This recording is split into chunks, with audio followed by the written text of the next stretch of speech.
વધીએ. લાસ્ટ લેક્ચરની અંદર આપણે કાર્બોહાઈડ્રેટ સંયોજનોમાં ગ્લુકોઝનું બંધારણ, અચક્રીય બંધારણ જે છે ગ્લુકોઝનું, એ આપણે ભણી ગયા. હવે આપણે જે જોવાનું છે એ કાર્બોહાઈડ્રેટ સંયોજનોમાં ઓપ્ટિકલ એક્ટિવિટી જોવાનું. એટલે મેં તમારી સામે એક છે ગ્લિસરાલ્ડિહાઇડ, એક છે ગ્લુકોઝ, એક બીજું એક એક્ઝામ્પલ લખી નાખું, ઈ છે લેક્ટિક એસિડ. લેક્ટિક એસિડ એટલે COOH, CH, અને આ CH3, આ છે લેક્ટિક એસિડ. બરાબર. કોઈ પણ હવે જો આપણે હેલો આલ્કેન અને હેલો એરિન ભણી ગયા છીએ, એની અંદર ઓપ્ટિકલ એક્ટિવિટીની વાત આપણે ઓલરેડી કરી ગયા છીએ. ઓપ્ટિકલ એક્ટિવ પદાર્થ કેને કહેવાય? તો કે જેમની અંદર ઓછામાં ઓછો એક કિરાલ કાર્બન હોય, કિરાલિટીનો ગુણધર્મ ધરાવતો હોય, તે તેના મિરર ઇમેજ સાથે એકબીજા ઉપર અધ્યારોપિત ન થતો હોય તેવા સંયોજનો સમતલીય ધ્રુવીભૂત પ્રકાશના તલનું કોણાવર્તન કરી શકે છે. તેને પ્રકાશ ક્રિયાશીલ પદાર્થ કહેવાય. આવું યાદ છે ને બધાને? ઓકે. તો પ્રકાશ ક્રિયાશીલતાની પહેલા તો શરતો વાત કરીએ. ઓપ્ટિકલ એક્ટિવિટી, પ્રકાશીય ક્રિયાશીલતા, તેની શરત શું હતી? તો કે ભાઈ એક, કિરાલિટીનો ગુણધર્મ ધરાવતો હોવું જોઈએ. કિરાલિટી ક્યારે હાજર છે એવું કહેવાય? તો કે ભાઈ એની અંદર ઓછામાં ઓછો એક કિરાલ કાર્બન હોવો જોઈએ. કિરાલ કાર્બન કેને કહેવાય? બધાને ખબર જ હશે. કાર્બનની ચારે સંયોજકતા જુદા જુદા ક્રિયાશીલ સમૂહ દ્વારા સંતોષાયેલી હોય તો તેને કિરાલ કાર્બન કહેવાય. બીજું, પ્રતિબિંબ સાથે અધ્યારોપિત થવું જોઈએ નહીં.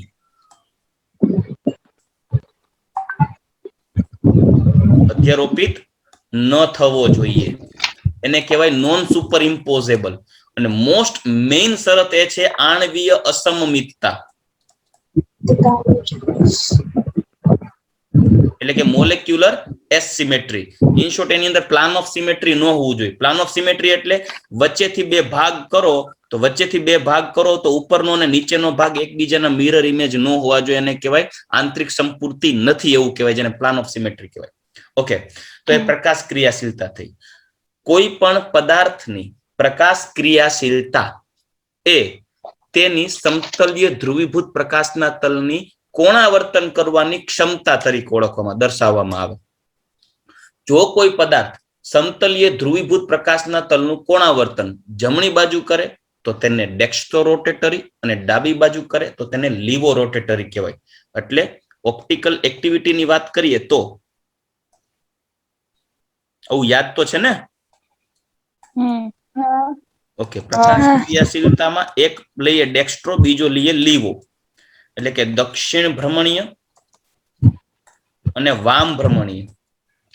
દક્ષિણ ભ્રમણીયને પ્લસ અથવા તો સ્મોલ ડી, અને વામ ભ્રમણીયને માઇનસ અથવા તો સ્મોલ એલ વડે દર્શાવવામાં આવે. આ સમતલીય ધ્રુવીભૂત પ્રકાશ નું કોણાવર્તન એટલે કે રોટેશન કઈ દિશામાં કરાવશે? તો કે જમણી બાજુ કરાવે, જમણી બાજુ. અને આ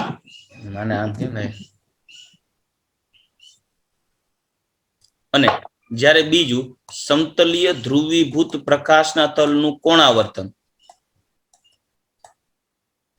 ડાબી બાજુ કરાવશે. ડાબી બાજુ એટલે આ દિશામાં, બરાબર, એન્ટી ક્લોકવાઇઝ. હવે મુદ્દો કેવો છે કે એ સ્મોલ ડી અને સ્મોલ એલ કોઈ પણ સંયોજન પ્રકાશ ક્રિયાશીલ છે તો તે ડેક્સ્ટ્રો રોટેટરી છે કે લીવો રોટેટરી છે, એનું બંધારણ જોઈને ખબર પડી જાય કે ન પડી જાય? કેમ કે પ્રકાશ ક્રિયાશીલતા છે એ પ્રાયોગિક રીતે જ નક્કી થાય. પ્રાયોગિક રીતે જ નક્કી થાય, મતલબ એનું બંધારણ જોઈને કહી શકાય નહીં. આ પ્રાયોગિક રીતે કેના ઉપરથી આધારે નક્કી કરી શકાય? તો કે પોલારીમીટર, જે આપણે ક્યાં જોઈ ગયા? હેલો આલ્કેન અને હેલો એરિનમાં. બીજું કેપિટલ ડી અને કેપિટલ એલ. આ કેપિટલ ડી અને કેપિટલ એલ એ કોઈ પ્રકાશ ક્રિયાશીલતા દર્શાવતું નથી. કેપિટલ ડી અને કેપિટલ એલ એક પ્રોજેક્શન મેથડ છે, ત્રિપરિમાણીય બંધારણને દર્શાવવાની રીત છે. મતલબ કે કોઈ પણ ત્રિપરિમાણીય બંધારણથી રહેલા કોઈ એક સંયોજનની અવકાશીય ગોઠવણી કઈ દિશામાં છે, મતલબ તેનું કોન્ફિગ્યુરેશન કેવું છે, મતલબ એની ગોઠવણી કઈ રીતે છે એ દર્શાવવા માટેની રીત છે. જેમાં આપણે આરએસ મેથડ હતી, આરએસ પ્રોજેક્શન મેથડ, જેને કહેવાય નિરપેક્ષ વિન્યાસ, એવી રીતે ડી અને એલ સાપેક્ષ વિન્યાસ આવે. તો કાર્બોહાઈડ્રેટ્સમાં સાપેક્ષ વિન્યાસની વાત કરીએ ને, માં સાપેક્ષ વિન્યાસ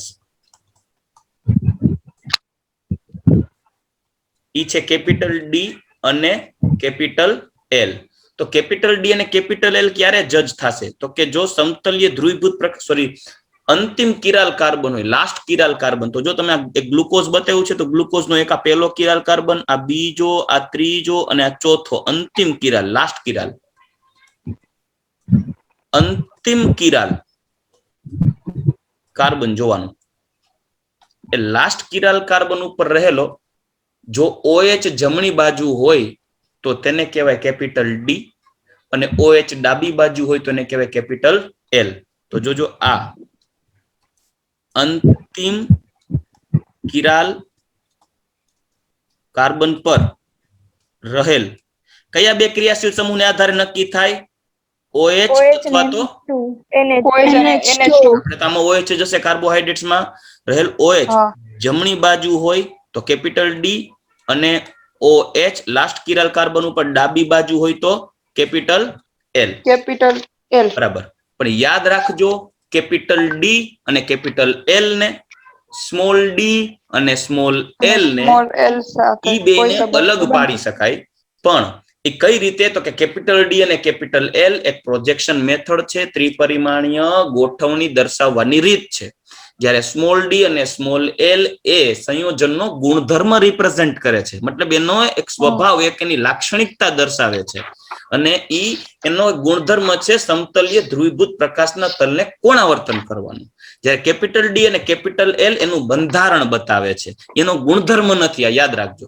એટલે કેપિટલ ડી અને સ્મોલ ડી અને કેપિટલ એલ અને સ્મોલ એલ ને કોઈ સંબંધ નથી, જે આપણે ઓલરેડી હેલો આલ્કેન હેલો એરિનમાં જોઈ ગયા છીએ. રેડી? યાદ છે ને આવું? ઓકે. તો હવે એવું જરૂરી નથી કે ભાઈ ગ્લુકોઝ છે, તો અહીંયા જે આપણી પાસે ગ્લુકોઝ છે ને એનો અંતિમ કિરાલ કાર્બન જોશો, તો આ કઈ બાજુ છે? જમણી બાજુ છે. જમણી બાજુ છે. અંતિમ કિરાલ કાર્બન નો OH જમણી બાજુ છે, અને અંતિમ કિરાલ કાર્બન નો OH જમણી બાજુ હોવાથી તેને શું કહેવાય? તો કે કેપિટલ ડી. તો આ થઈ ગયો કેપિટલ ડી ગ્લુકોઝ. પણ કેપિટલ ડી ગ્લુકોઝ છે એ સ્મોલ ડી ગ્લુકોઝ છે કે સ્મોલ એલ ગ્લુકોઝ છે, એ સ્ટ્રક્ચર જોઈને ખબર ના પડે. એ તમારે પ્રાયોગિક રીતે નક્કી કરીને યાદ રાખવું પડે. મતલબ કેપિટલ ડી હોય એ સ્મોલ ડી જ હોય એવું જરૂરી નથી, સ્મોલ એલ પણ હોઈ શકે. સ્મોલ ડી નો મતલબ સમજાય ને? સમતલ્ય ધ્રુવીભૂત પ્રકાશના તલનું કોણાવર્તન કઈ બાજુ કરે? જમણી બાજુ. જમણી બાજુ. ગ્લુકોઝ છે ને, ગ્લુકોઝ કે જે કેપિટલ ડી છે, આ કેપિટલ ડી ગ્લુકોઝ સમતલ્ય ધ્રુવીભૂત પ્રકાશના તલનું કોણાવર્તન જમણી બાજુ કરે છે. જમણી બાજુ કરે means small D. Small D એટલે ડેક્સ્ટ્રો રોટેટરી. એટલે ડી ગ્લુકોઝ છે એ સમતલ્ય ધ્રુવીભૂત પ્રકાશના તલનું કોણાવર્તન જમણી બાજુ કરતો હોવાથી તેને પ્લસ દ્વારા પણ દર્શાવાય. આથી capital D plus glucose, capital D plus glucose એ capital D glucose dextro rotatory છે ને, તો એનો ઓપોઝિટ મિરર ઇમેજ જે એલ ગ્લુકોઝ છે ને, એ લીવો રોટેટરી છે. બરાબર?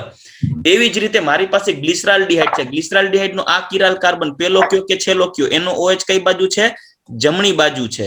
જમણી બાજુ છે એટલે આને શું કહી શકાય? ડી ગ્લિસરાલ્ડિહાઇડ.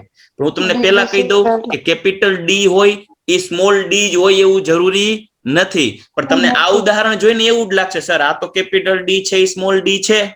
બરાબર? પણ પ્રાયોગિક ધોરણે આ ગ્લિસરાલ્ડિહાઇડ પણ કેવો છે? દક્ષિણ ભ્રમણીય છે. જ્યારે આ જુઓ લેક્ટિક એસિડમાં આ OH કઈ બાજુ છે? કિરાલ કાર્બન નો જમણી બાજુ. એટલે આ લેક્ટિક એસિડમાં આગળ શું લખી શકાય? Capital D. Capital D. પણ જ્યારે પ્રયોગ કરો ત્યારે ખબર પડે કે આ ભાઈ તો માઇનસ છે. માઇનસ એટલે કેવો? લીવોરોટેટરી લીવોરોટેટરી લેક્ટિક એસિડ જે કેપિટલ ડી લેક્ટિક એસિડ છે ને એ લીવોરોટેટરી છે. સમતલીય ધ્રુવીભૂત પ્રકાશના તલનું કોણાવર્તન કઈ દિશામાં કરે છે? ડાબી બાજુ કરે છે. ડાબી બાજુ. મતલબ આ એવું બતાવે છે કે ભાઈ જે કેપિટલ ડી ગ્લુકોઝ હોય એ capital D glucose small D છે પણ એ પ્રાયોગિક ધોરણે છે. તો કેપિટલ એલ ગ્લુકોઝ છે એ સ્મોલ એલ ગ્લુકોઝ છે. કેપિટલ ડી અને કેપિટલ એલ હજી બોલું છું અંતિમ કિરાલ કાર્બન પરના OH ની પોઝિશન બતાવે, જ્યારે સ્મોલ ડી અને સ્મોલ એલ એની લાક્ષણિકતા બતાવે. કેપિટલ ડી ગ્લુકોઝ હંમેશા સમતલીય ધ્રુવીભૂત પ્રકાશના તલનું કોણાવર્તન જમણી બાજુ કરે. સમતલીય ધ્રુવીભૂત પ્રકાશના તલનું કોણાવર્તન જમણી બાજુ કરે એટલે એને શું કહેવાય? Small D glucose. ચાલો રેડી? ઓકે. બીજું, ગ્લુકોઝનું વિશિષ્ટ પરિભ્રમણ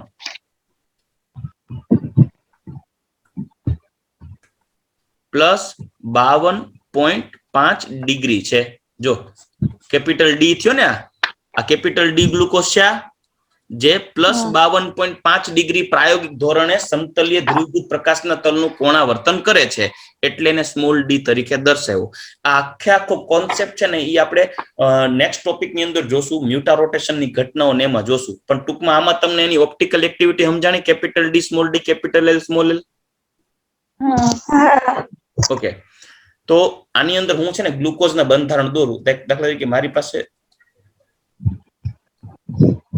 એક ગ્લુકોઝ છે CHO, CHOH, COH, H, CHOH, CHOH, CH2OH. તો એક એનો સામે મિરર ઇમેજ જો બનાવીએ ને, મિરર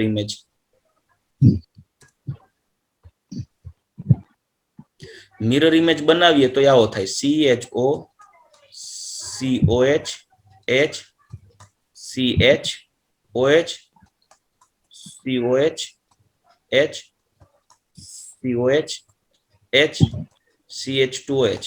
હવે બે ગ્લુકોઝ એકબીજાના એનાન્સિયોમરની જોડ કહેવાય. યાદ હોય તો તમને એનાન્સિયોમરની જોડ જેવું કઈ યાદ આવે છે? જે એકબીજાના વસ્તુ પ્રતિબિંબ હોય અને અધ્યારોપિત થઈ શકે ને પ્રકાશ ક્રિયાશીલ હોય. તો આ જે છે આનું નામ શું આપશું? Capital D glucose. પ્રાયોગિક ધોરણે આ કેપિટલ ડી ગ્લુકોઝ છે ને પ્લસ છે, બરાબર? કે જે સમતલીય ધ્રુવીભૂત પ્રકાશના તલનું કોણાવર્તન કઈ બાજુ કરે? જમણી બાજુ કરે. તો આ જે ગ્લુકોઝ કયો થશે? Capital L. L minus glucose. આ એલ માઇનસ ગ્લુકોઝ છે. ચાલો રેડી? ચાલો તો હવે આ તો આપણે એની ઓપ્ટિકલ એક્ટિવિટીની વિશે વાત કરી ગયા. હવે આપણે જોવાનું છે કે ભાઈ આનું જે અચક્રીય બંધારણ છે, ખરેખર આનું ગ્લુકોઝનું આ જે મેથડ છે ને એને ફિશર પ્રોજેક્શન કહેવાય. 3 ડાયમેન્શનલ કોઈ પણ સ્ટ્રક્ચરને દર્શાવવાની જુદી જુદી મેથડ્સ છે. એમાં એક યાદ હોય તો ન્યુમાન પ્રોજેક્શન, ખબર ઓલું સનરૂપી સમઘટકો જોતા હતા? Newman projection, sawhorse projection, wedge dash method, બરાબર? અને આ થઈ ફિશર પ્રોજેક્શન. મેં એવું કીધું ફિશર પ્રોજેક્શન જોતા કોઈ રીતે ન લાગે કે આ 3D છે. સર એમિલ ફિશર નામના વ્યક્તિ આ મેથડ આપી. જોતા કોઈ દી નહીં લાગે કે આ ફિશર પ્રોજેક્ટ ટૂંકમાં 3 ડાયમેન્શનલ સમજાવી શકે. પણ આવા જુદા જુદા ઓપ્ટિકલ એક્ટિવિટીના જે કોન્સેપ્ટ સમજાવવા માટે આ મેથડ સૌથી બેસ્ટ યુઝફુલ છે, બરાબર? એટલે બધા સ્ટ્રક્ચર્સ ફિશર પ્રોજેક્શન થી જ બતાવ્યા છે એમિલ ફિશરે. સાંભળજો, સર એમિલ ફિશરે દરેક કાર્બોહાઈડ્રેટના આવા અવકાશીય બંધારણો દર્શાવ્યા. સર એમિલ ફિશરે, સાંભળજો, બધા જ આવા કાર્બોહાઈડ્રેટના સ્ટ્રક્ચર્સ બનાવીને દઈ દીધા. પણ અમુક એવા જુદા જુદા રાસાયણિક ગુણધર્મો અથવા તો અમુક એવા જુદી જુદી રાસાયણિક પ્રક્રિયાઓ જોવા મળી કે જેને આધારે આ ગ્લુકોઝના અચક્રીય બંધારણો ઉપર પ્રશ્નો ઉભા થયા કે હાલું અચક્રીય બંધારણ છે તો ગ્લુકોઝ અમુક આવી રિએક્શન શા માટે નથી આપતો, કે આવી રિએક્શન શા માટે આપે? એટલે એમિલ ફિશરે આપેલા પોતાના બંધારણોમાં પ્રશ્નો ઉભા થતા હોવાથી નવું સાયક્લિક સ્ટ્રક્ચર ડેવલપ થયું અને આ એ સાયક્લિક સ્ટ્રક્ચર ઉપર ટૂંકમાં ક્વેશ્ચન માર્ક થઈ ગયો કે એ સાયક્લિક સ્ટ્રક્ચર ગ્લુકોઝનું ખરેખર છે કે નહીં. અને ત્યાર પછી ગ્લુકોઝનું સાયક્લિક સ્ટ્રક્ચર અસ્તિત્વમાં આવ્યું. તો ગ્લુકોઝનું સાયક્લિક સ્ટ્રક્ચર જે તમે બાયોલોજીમાં ઓલું પાયરેનો સ્ટ્રક્ચર ભણો છો ને બાયોલોજીમાં, હા હા એ પાયરેનો સ્ટ્રક્ચર તો એકચ્યુઅલી પછી આવ્યું, પહેલા ગ્લુકોઝનું સ્ટ્રક્ચર આવ્યું. પાયરેનો સ્ટ્રક્ચર તો આવ્યું 1925 માં, પણ બહુ વહેલું ગ્લુકોઝનું ચક્રીય બંધારણ આવ્યું એ ફિશરનું સ્ટ્રક્ચર હતું, જેને હેમીએસિટાલ સ્ટ્રક્ચર કહેવાય. તો એ સ્ટ્રક્ચર કેવી રીતે બન્યું, શું કરવાને એવો વિચાર આવ્યો, તો કે ભાઈ અમુક કેમિકલ રિએક્શન એવી હતી કે જેને એમિલ ફિશરની ચોટલી ખીતો કરી દીધી કે ભાઈ હારું આવું કેમ જોવા મળ્યું. તો એ રિએક્શન જોઈએ કે જે રિએક્શનને આધારે એવો પ્રશ્ન ઉભો થાય કે ગ્લુકોઝનું ખરેખર અચક્રીય બંધારણ શક્ય છે કે નહીં. ચાલો તો હવે નેક્સ્ટ પોઈન્ટ ઉપર આગળ વધીએ. આમાં તમે જોશો મેં 2 રિએક્શન લખી છે, એકચ્યુઅલી હું ત્રીજી રિએક્શન હજી લખીશ એની પહેલા આપણે ગ્લુકોઝનું એક સાઈડમાં એક સ્ટ્રક્ચર દોરી દઈએ, C≡O H, જે હું ડી ગ્લુકોઝ જ બતાવું છું. અને હવે તો મેં ઓપ્ટિકલ એક્ટિવિટીની વાત કરી દીધી છે તો હું ઓપ્ટિકલી એક્ટિવ જ બતાવી દઈશ. સોરી સર, હા ડાઉટ ક્યારે કરાવશો? ડાઉટ ક્યારે કરાવશો? ડાઉટમાં એવું છે કે અત્યારે ડાઉટ કરાવવા જઈશ ને તો ટોપિક અધૂરો રહી જાય. જો ટાઈમ મળશે ને માનો કે તો ડાઉટ કરાવી દઈશ, અધરવાઇઝ તમને જેટલા ડાઉટ હોય ને મને આજે તમે મેસેજ કરી દેજો, આ નંબરના ડાઉટ છે, હું ડાઉટ સોલ્વ કરીને તમને વોટ્સએપ કરી દઈશ. પછી કઈ રહેશે ને તો તમારે મને ફોન કરીને પૂછી લેજો, અથવા તો તમે મને પાછા પૂછજો કઈક આવતીકાલના લેક્ચરમાં. પણ આજે તમે બધા જેટલા ડાઉટ છે ને મને વોટ્સએપ કરી દેજો, બરાબર? હા ઓકે, તો આપણે હું ટોપિક હરખો આગળ પૂરો થઈ જાય વ્યવસ્થિત. હવે આપણે ગ્લુકોઝનું બંધારણ દર્શાવ્યું છે. આ છે કેપિટલ ડી ગ્લુકોઝ. કેમ ખબર પડી કેપિટલ ડી ગ્લુકોઝ છે?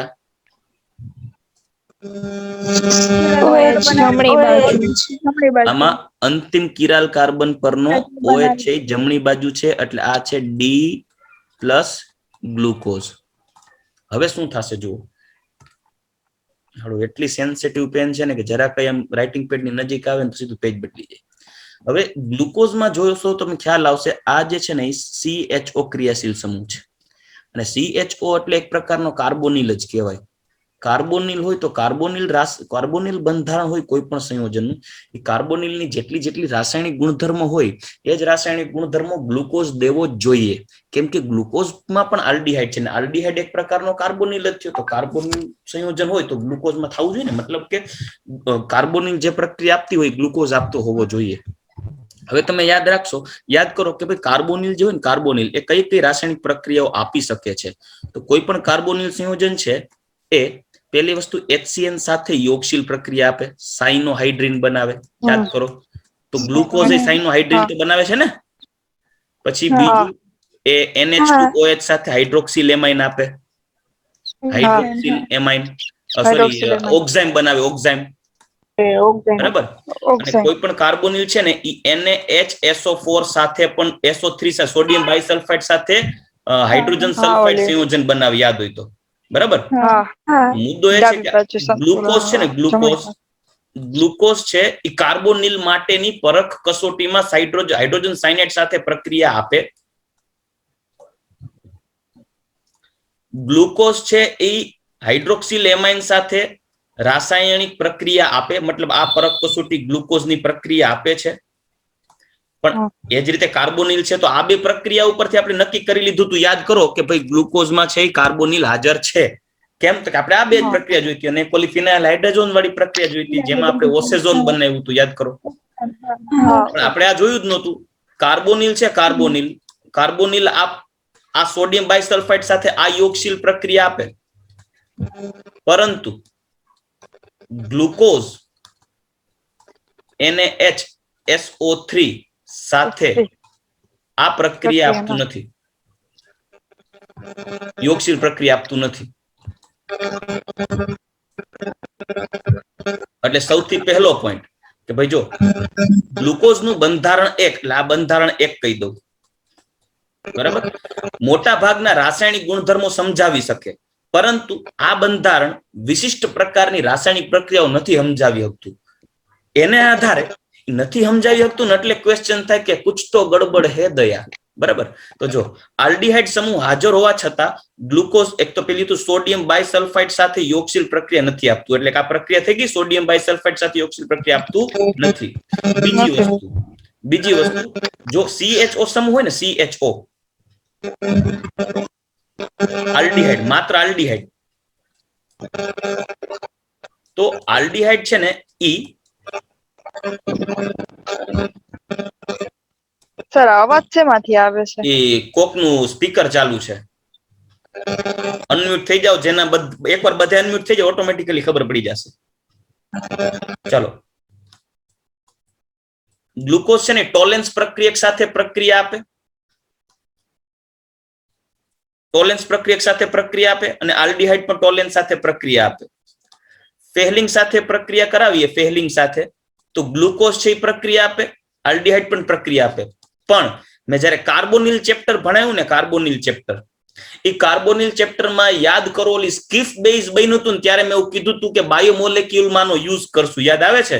કાર્બોનિલ ચેપ્ટર, ચેપ્ટર નંબર 12, એમાં સ્કીફ બેઝ બનાવ્યું હતું. કઈ રીતે બનાવ્યું હતું? એ લખું RC ડબલ બોન્ડ O અને H, એની પ્રક્રિયા કરાવી હતી NH2R સાથે. યાદ કરો, NH2R. અહીં H2O કાઢી નાખો એટલે બને R H double bond NR. યાદ છે? અને સ્કીફ બેઝ કહેવાય. હા, સ્કીફ બેઝ. હવે ગ્લુકોઝ છે ને, આ આલ્ડીહાઇડ છે ને, સ્કીફ બેઝ છે ને, સ્કીફ બેઝ. આ આલ્ડીહાઇડ સ્કીફ બેઝ સાથે જાંબલી રંગ આપે.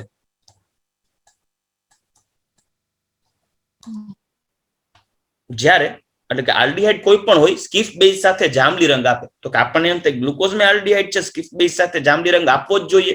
પણ આ ગ્લુકોઝ છે એ જાંબલી રંગ આપતો નથી. કોણ? ગ્લુકોઝ. તો જો ટોલેન્સ અને ટોલેન્સ છે ને, ટોલેન્સ સાયન્ટિસ્ટ નું નામ છે, સાંભળજો. ટોલેન્સ સાયન્ટિસ્ટ નું નામ છે, એને આ પ્રક્રિયા આપી છે, એને આલ્ડીહાઇડની પરખ કસોટી માટેની પ્રક્રિયા ડેવલપ કરી. એમિલ ફિશરે ટોલેન્સ નો સંપર્ક કર્યો, ટોલેન્સ ને કીધું ભાઈ તારી ટોલેન્સ પ્રક્રિયા તો ગ્લુકોઝ હારે પ્રક્રિયા આપે છે, એને આધારે મેં ઢોલ નગારા વગાડીને આખા ગામમાં કીધું કે ભાઈ જો આલ્ડીહાઇડ છે, ગ્લુકોઝમાં આલ્ડીહાઇડ છે, ગ્લુકોઝમાં આલ્ડીહાઇડ છે. કેમ? તો કે ટોલેન્સિયા, મેં તારા ઉપર આંધળો ભરોસો કર્યો તો, અને મને એવું થયું કે તું કે સાચું જ હોય, અને આ ગ્લુકોઝ છે એ તારી હારે તારો જે પ્રક્રિયા છે એની પ્રક્રિયા કરતા સિલ્વર મિરર ટેસ્ટ આપે છે. એટલે મેં તો ઢોલ નગારા વગાડીને કહી દીધું કે ભાઈ આ ટોલેન્સ પ્રક્રિયા આપતો હોવાથી એમાં આલ્ડીહાઇડ હાજર છે. ટોલેન્સ કે ભાઈ તું સાચો છો? તો કે હું સાચો હોઉં તો ગ્લુકોઝની બધી ગ્લુકોઝ છે આલ્ડીહાઇડની બધી પ્રક્રિયા કેમ નથી આપતું? એટલે ટોલેન્સ ને ચક્રાવે ચડાવી દીધો આ એમિલ ફિશરે. કેમ કે ગ્લુકોઝની આવી પ્રક્રિયાઓ છે કે જે બધી આલ્ડીહાઇડની બધી પરખ કસોટીઓ નથી આપતું. અમુક આપે, અમુક નો આપે, સ્કીફ બેઝ વાળી નો આપી.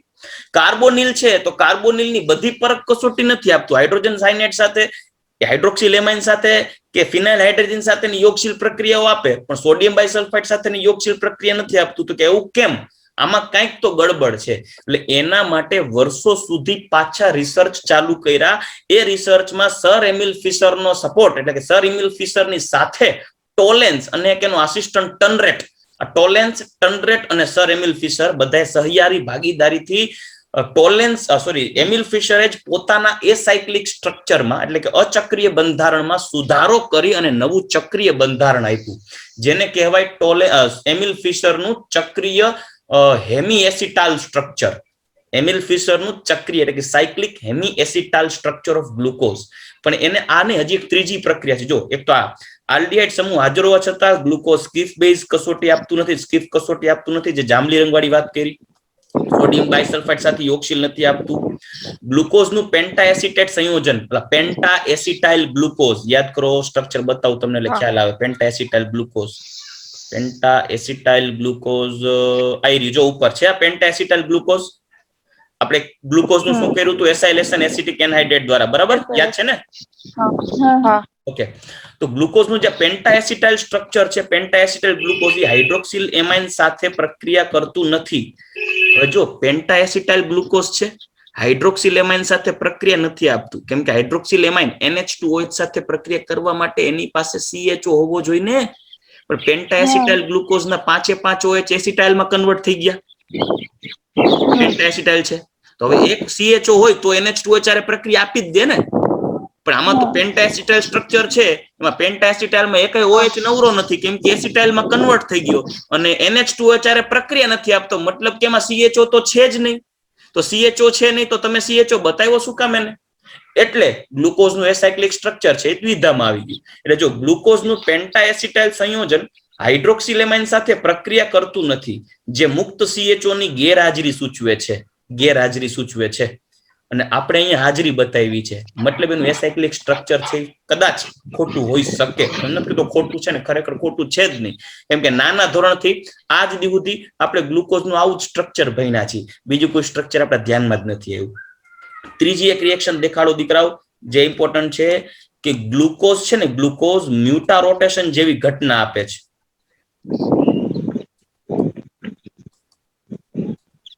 મ્યુટા રોટેશન દર્શાવે છે જ્યારે RCHO એટલે કે આલ્ડીહાઇડમાં આવી મ્યુટા રોટેશનની ઘટના જોવા મળતી નથી. હા, એ વસ્તુ સાચી. એના પહેલા આપણે એ જોવું પડે કે ભાઈ ગ્લુકોઝનું મ્યુટા રોટેશન એકચ્યુઅલી છે શું. તો મ્યુટા રોટેશન જાણવા માટે તમારે ગ્લુકોઝનું આખું સ્ટ્રક્ચર ભણવું પડે. એ સ્ટ્રક્ચર ભણતા પહેલા આપણે ગ્લુકોઝનું સ્ટ્રક્ચર સૌથી પહેલા હાવર્થ અને હર્સ્ટ, જેને 1925માં જેને કહેવાય ને કે 100% શ્યોર થયું કે એકચ્યુઅલી પાયરેનો સ્ટ્રક્ચર છે, એ 100% સાચા ઠર્યા જ્યારે એક્સરે સ્પેક્ટ્રોસ્કોપી ડેવલપ થઈ 1925માં, 1925માં, હમણાં પરમદી હજી ટૂંકમાં આપણા ગઈઢાઓના સમયમાં. પણ એની પહેલા એમિલ ફિશરનું જ આ સ્ટ્રક્ચર હતું. લગભગ એને 1902 કે 1905 ની અંદર એક્ઝેક્ટલી આંકડો યાદ નથી, પણ ત્યારે એને એના સાયક્લિક સ્ટ્રક્ચરને કારણે નોબેલ પ્રાઇઝ આપ્યું હતું, કેમ કે બધા કાર્બોહાઈડ્રેટ્સ અને એમિનો એસિડનું આવું ત્રિપરિમાણીય ફિશર પ્રોજેક્શન દ્વારા સ્ટીરિયો જે આખું સ્ટ્રક્ચર છે બધાના બનાવીને દીધા છે એકલાએ. તો હવે છે સાયક્લિક સ્ટ્રક્ચર ઉપર આગળ વધીએ. આ તો આપણે એના જોઈ ગયા એ સાયક્લિક સ્ટ્રક્ચર ન હોવા પાછળના કારણો.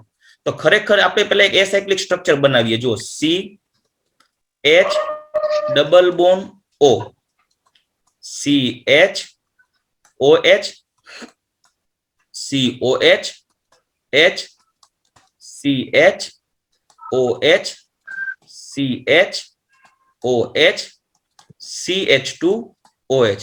બધાને અવાજ આવે છે ને? હા. બધાને સમજાય છે? હા. હા. સમજાય છે ને દીકરા? હા સર. ઓકે, આ 6 કાર્બન છે, જેમાં પેલો કાર્બન છે ને, પેલો કાર્બન, એ કાર્બન અલગ છે. જે કયો કાર્બન છે? Carbonyl carbon. ચાલો રેડી? કાર્બોનિલ. હવે આ હતું અચક્રીય બંધારણ, પરંતુ આ અચક્રીય બંધારણ ચક્રીય બંધારણમાં કન્વર્ટ કર્યું. આ ચક્રીય બંધારણમાં એને કેવી રીતે હેમી એસિટાલ સ્ટ્રક્ચર બન્યું. હેમી એસિટાલ એટલે યાદ છે ને, ઓલા એસિટાલ સ્ટ્રક્ચર કદાચ તમે ભૂલી ન ગયા હોય તો, અહીંયા ડબલ બોન્ડ O હોય ને, પછીમાં આલ્કોહોલની યોગશીલ પ્રક્રિયા કરતા આલ્કોહોલની યોગશીલ. આ પાઈ બોન્ડ તોડો એટલે આવું થઈ જતું. એટલે એક OH આવે ને એક OR આવે, એમ એસિટલ. અરે યાર,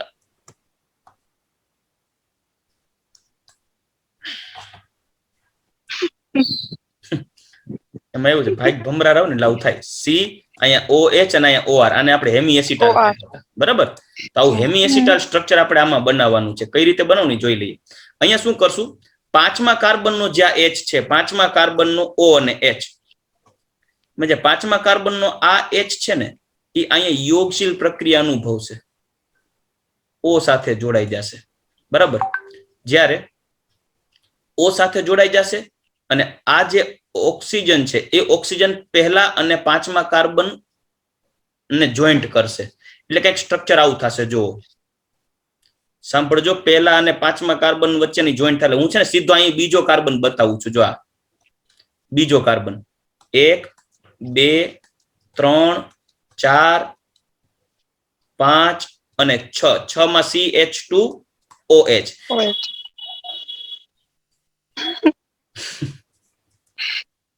ભાઈ કોઈ નજર ન નાખવી આમ. ચાલો હવે આ બીજો કાર્બનમાં H, મગજ ફેરવી નાખો.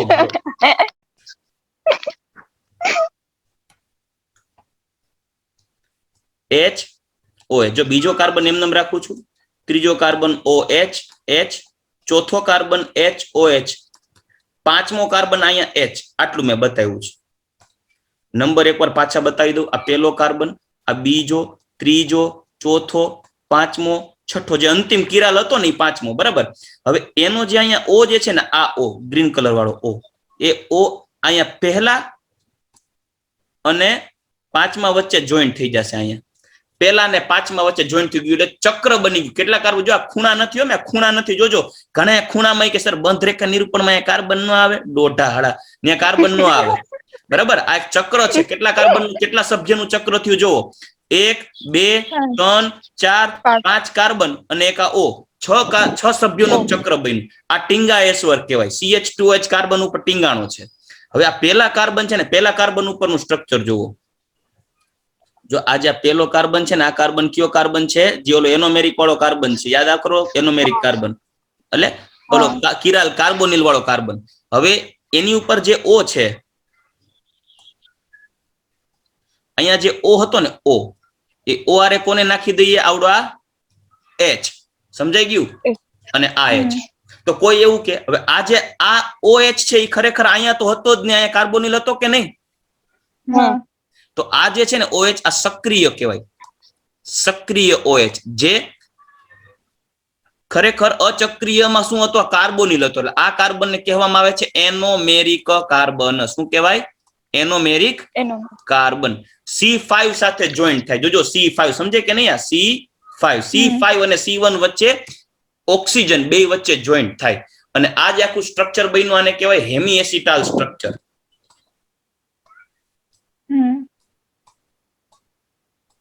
તો કોઈ એવું કહેશે કે સર એવું જરૂરી થોડી છે કે OH છે આ બાજુ હોય. ઘણા એમ કે O ડબલ બોન્ડ O આ બાજુ હોય અને H આ બાજુ હોય, H અને OH આડાવડા ગોઠવાયેલા હોય. તો આપણે કામ કરીએ એ રીતે બંધારણ બતાવી દઈએ. બરાબર, જેમ કે 1 2 3 4 5 અને 6 આ દેવનો દીધેલો CH2H ટીંગાએશ્વર છેલ્લે સેકન્ડ કાર્બન ઉપર અહીંયા H OH OH H H OH અહીંયા પાંચમો કાર્બન હતો. નંબર આપી દઈએ બધા ઉપર. પહેલા જો અહીંયા કાર્બન હશે એનોમેરિક, સોરી આ પહેલા નંબરનો કાર્બન જે એનોમેરિક કાર્બન કહેવાય.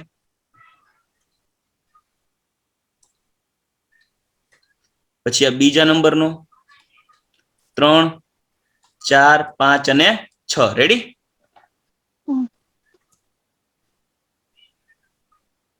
હવે શું થશે? આ પાંચમા નંબરના કાર્બન ઉપરથી ઓક્સિજન છે પેલા ઉપર જોડાઈ ગયો. તો કોઈ એમ કે સર આપણે OH અહીંયા નાખીએ તો આ H ને અહીંયા નાખીએ તો એ બરાબર સાચું જ છે. પેલું ને છેલ્લું બે સ્ટ્રક્ચર સાચું જ છે, કોઈ ખોટું નથી. તમને મજા આવી લખી શકો, પણ બંધારણ બે અલગ અલગ થયા, અવકાશીય બંધારણ અલગ અલગ થયા. બરાબર, આ કાર્બન ને કયો કાર્બન કીધો? એનોમેરિક કાર્બન કહેવાય. એનોમેરિક કાર્બન કહેવાય. આ કાર્બન છે એ અલગ કાર્બન છે બીજા કરતા, કેમ કે પહેલા અચક્રિયમાં કયો કાર્બન હતો? કાર્બોનિલ કાર્બન હતો. આ OH સમૂહ છે એ સક્રિય OH છે, જે નવરો છે, હાવ નવરો છે, ક્યાંય બંધાયેલો નથી. OH સમૂહ કે રાસાયણિક પ્રક્રિયામાં ભાગ નથી લીધો. આથી આ સમક્રિયાશીલ સમૂહ છે ને રિડ્યુસિંગ OH કહેવાય. શું કહેવાય? Reducing OH. આ રિડ્યુસિંગ OH સમૂહને કારણે આ ગ્લુકોઝ છે એ રિડ્યુસિંગ સુગર તરીકે ઓળખાય, જે ટોલેન્સ અને ફેલિંગ જેવી પ્રક્રિયાઓ આપે છે. શું કરવાના આપે ને કેમ આપે એની મ્યુટા રોટેશન થી ક્લિયર થઈ જશે. પણ ટૂંકમાં આ જે બંધારણમાં OH સમૂહ જે ડાબી બાજુ હોય ને, ડાબી બાજુ, તો આને કહેવાય બીટા. બીટા બંધારણ. કેવું બંધારણ? બીટા. આને કહેવાય આલ્ફા બંધારણ. બરાબર, આ હતું આ જે ગ્લુકોઝ આપણે અચક્રિય દોર્યું કયું છે? D પ્લસ ગ્લુકોઝ છે ને, તો આને બોલશું બીટા D પ્લસ ગ્લુકોઝ.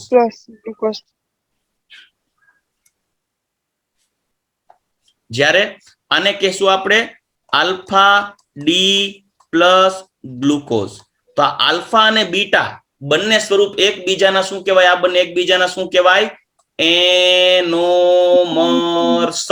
એનોમેરિક બંધારણ. એકબીજાના શું કહેશું આપણે? એનોમેરિક બંધારણ.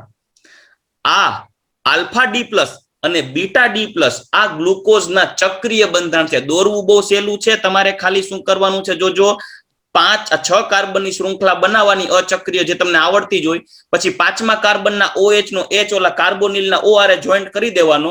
સમજે છે કે ને કેમ કર્યું મેં? હા આ H ને ઉપાડી આ કાર્બોનિલ ના O આરે જોઈન્ટ કરી દીધો અને આ O અને આ C વચ્ચે સાયકલ બનાવી દીધી. સમજે કે નહીં? જો આ છે બરાબર. હવે OH તમે જમણી બાજુ રાખો તો કેપિટલ ડી અને સોરી આલ્ફા, ડાબી બાજુ રાખો તો બીટા. આને કહેવાય એનોમર. સમજાઈ ગયા હતા ને?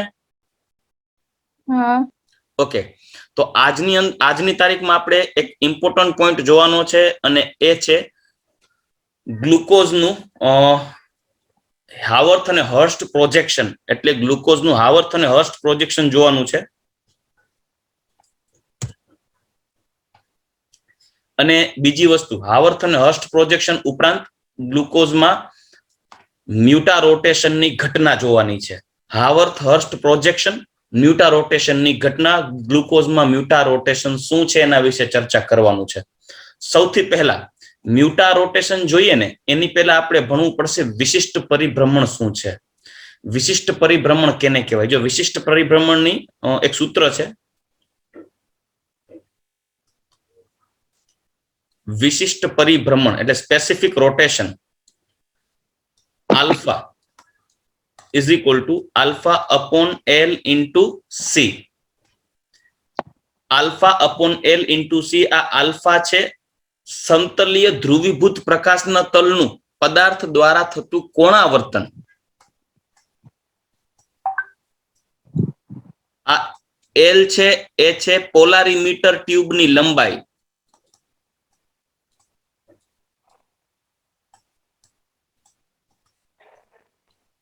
અને આ સી છે એ સાંદ્રતા છે. પોલારીમીટર ટ્યુબની લંબાઈ ડેસીમીટરમાં, સાંદ્રતા ગ્રામ પ્રતિ ml માં અથવા ગ્રામ પ્રતિ સેન્ટીમીટર ક્યુબમાં. અને આલ્ફા છે ને એ કોણાવર્તન છે. અને આને કહેવાય સ્પેસિફિક રોટેશન, વિશિષ્ટ પરિભ્રમણ. અને આ ખાલી પરિભ્રમણ આલ્ફા. અને આ જે છે એ વિશિષ્ટ પરિભ્રમણ છે, જેને આમ તમે બતાવી શકો લેમ્બડા ટી. લેમ્બડા એટલે આપાત કરેલ જે પ્રકાશ હોય, સમતલ ધ્રુવીભૂત પ્રકાશનું તલ પ્રકાશ જે હોય એની તરંગ લંબાઈ. ટી છે ટેમ્પરેચર. હવે મેઇન છે આ વિશિષ્ટ પરિભ્રમણ ખરેખર શું છે? કોઈ પણ પદાર્થ કે જે પ્રકાશ ક્રિયાશીલ છે એ પ્રકાશ ક્રિયાશીલ પદાર્થનો એક ગુણધર્મ છે વિશિષ્ટ પરિભ્રમણ, એટલે કે સ્પેસિફિક રોટેશન. સાંભળજો, હું એમ કહી દઉં કે મારી પાસે ગ્લુકોઝ છે. ચાલો, આ ગ્લુકોઝ છે. આ એક પોલારીમીટર ટ્યુબ છે. પોલારીમીટર ટ્યુબની અંદર આ એક ટ્યુબ પોલારીમીટર ભરી દીધી છે. બીજી એક પોલારીમીટર ટ્યુબ છે આવડી છે. બરાબર. ચાલો હવે સાંભળજો. આની અંદર હું ગ્લુકોઝનું દ્રાવણ ભરીશ, આની અંદર હું ગ્લુકોઝનું દ્રાવણ ભરીશ. સમજે છે ને? સંભળાય છે ને બધાને? બેયમાં હું ગ્લુકોઝનું દ્રાવણ ભરું છું. બેયની અંદર ગ્લુકોઝનું સોલ્યુશન છે. ધારો કે આ છે એક્સ કોન્સન્ટ્રેશન અને આ છે વાય કોન્સન્ટ્રેશન, સાંદ્રતા. બરાબર. એક્સ સાંદ્રતા છે અને વાય સાંદ્રતા છે. આ સાંદ્રતા શેમાં લેવાની છે? ગ્રામ પર ml માં. એટલે તમારે ગ્રામ પર ml કંઈક જુદું જુદું હશે. ગ્રામ પર ml સાંદ્રતા જુદી જુદી છે. એક્સ અને વાય અલગ અલગ છે. જોજો. હવે કેવું થશે કે જ્યારે આમાંથી સમતલીય ધ્રુવીભૂત પ્રકાશને જ્યારે પસાર કરવામાં આવશે, પ્લાન પોલરાઇઝ્ડ લાઇટ,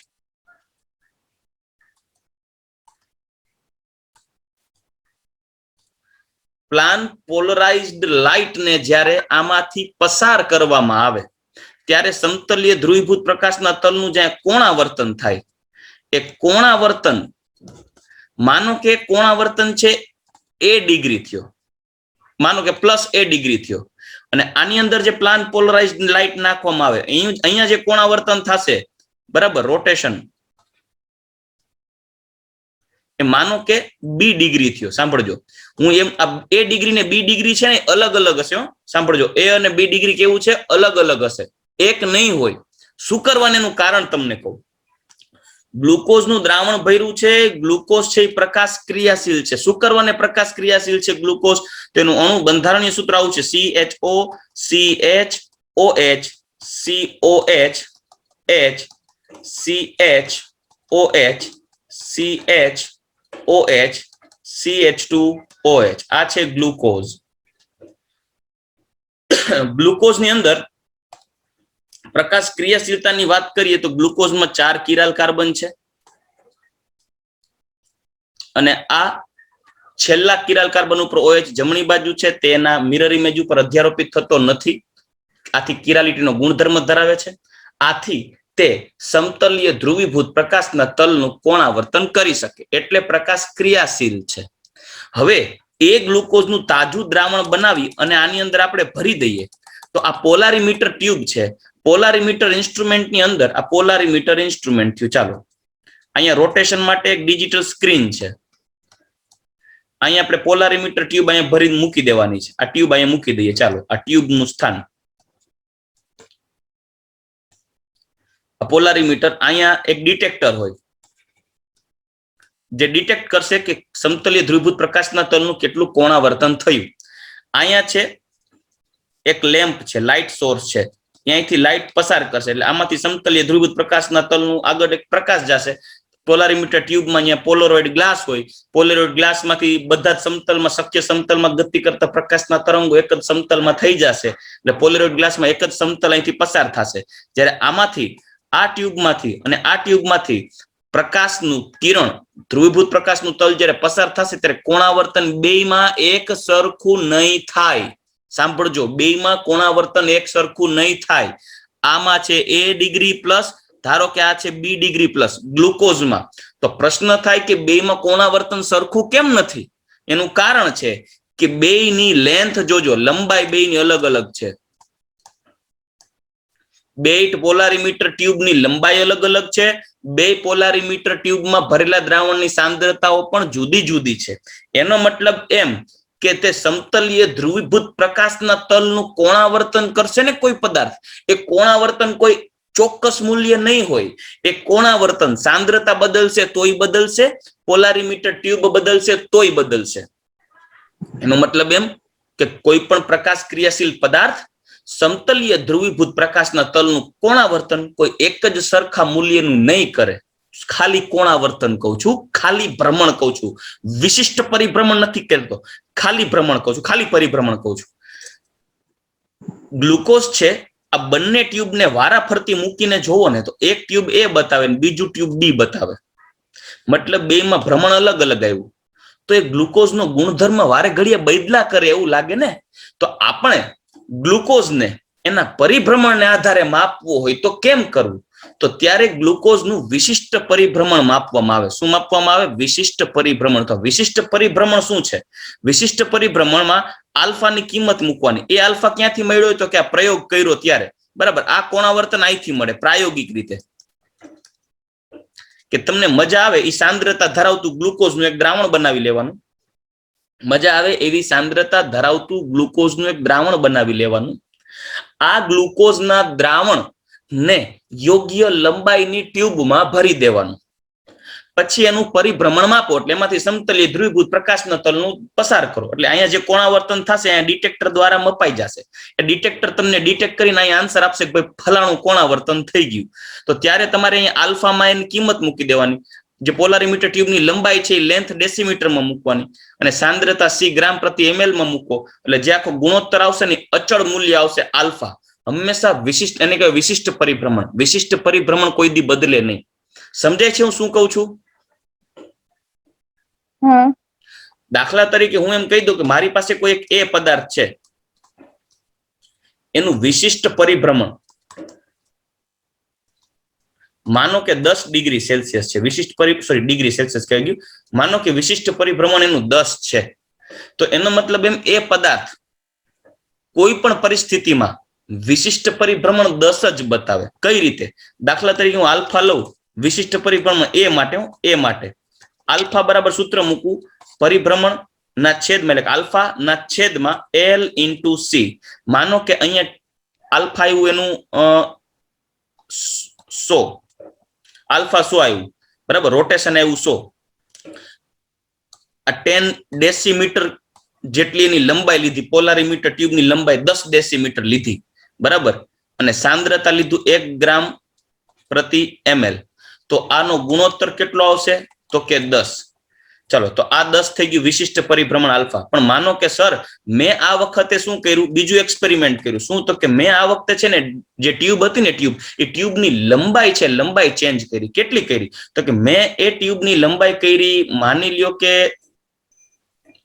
10 સોરી ટ્યુબની લંબાઈ કરી નાખી 5, ટ્યુબની લંબાઈ કરી 5, સાંદ્રતા એક જ રાખી, તો કે પ્રયોગ કરશો ને ત્યારે એ ટ્યુબની લંબાઈ ઘટાડીને તમે 5 કરીને હવે પ્રયોગ કરશો ને તો મેં તમને કીધું જો ટ્યુબની લેન્થ બદલશો ને તો રોટેશન બદલશે, તો એ રોટેશન 100 વાળું થઈ ગયું 50, તોય એનો ગુણોત્તર કરશો ને તો ગુણોત્તરમાં વેલ્યુ એક જ આવશે, કઈ 10, તો આમાં જે ગુણોત્તરની જે વેલ્યુ આવશે ને આવશે 10.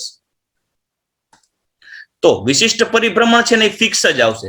તમે ટ્યુબની લંબાઈ બદલશો કે સાંદ્રતા બદલશો એમાં કોઈ ચેન્જ નહીં આવે. દાખલા તરીકે ત્રીજું એક્સપેરિમેન્ટ બતાવો. કોઈ એમ કે સર આલ્ફા છે, આ વિશિષ્ટ પરિભ્રમણ આલ્ફા ઓફ એ ગણીએ છીએ, એમાં આલ્ફાના છેદમાં L * C માં કિંમત મૂકીએ. મેં કે આ વખતે ટ્યુબની લંબાઈ જે છે એ ટ્યુબની લંબાઈ મેં રાખી દીધી છે 10 જ ડેસીમીટરમાં હો, પણ મેં સાંદ્રતા કરી નાખી 0.5. મતલબ જે ગ્લુકોઝના દ્રાવણની સાંદ્રતા હતી ને એ સાંદ્રતા કે મેં 0.5 કરી. તો કે ઓકે, તમે જો ટ્યુબની લંબાઈ બદલો છો, તમે દ્રાવણની સાંદ્રતા બદલો છો, તો સમતલીય ધ્રુવીભૂત પ્રકાશના તલનું કોણાવર્તન બદલશે. તો આ વખતે કોણાવર્તન માની લ્યો કે તમે જો પેલા કેટલું હતું 1 ગ્રામ પ્રતિ ml રાખ્યું, ડેસીમીટર રાખ્યું હતું 10, તો કોણાવર્તન આવ્યું હતું રોટેશન 100 ડિગ્રી.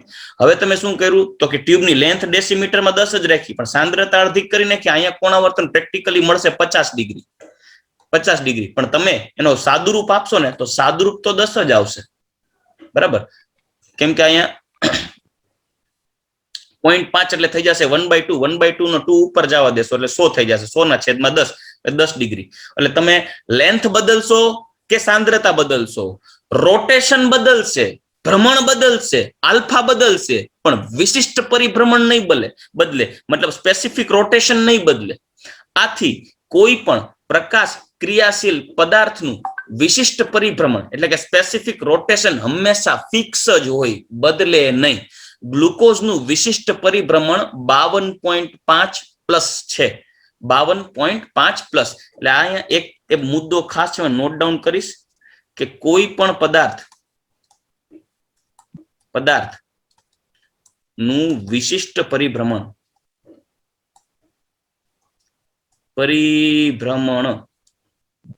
ક્યારે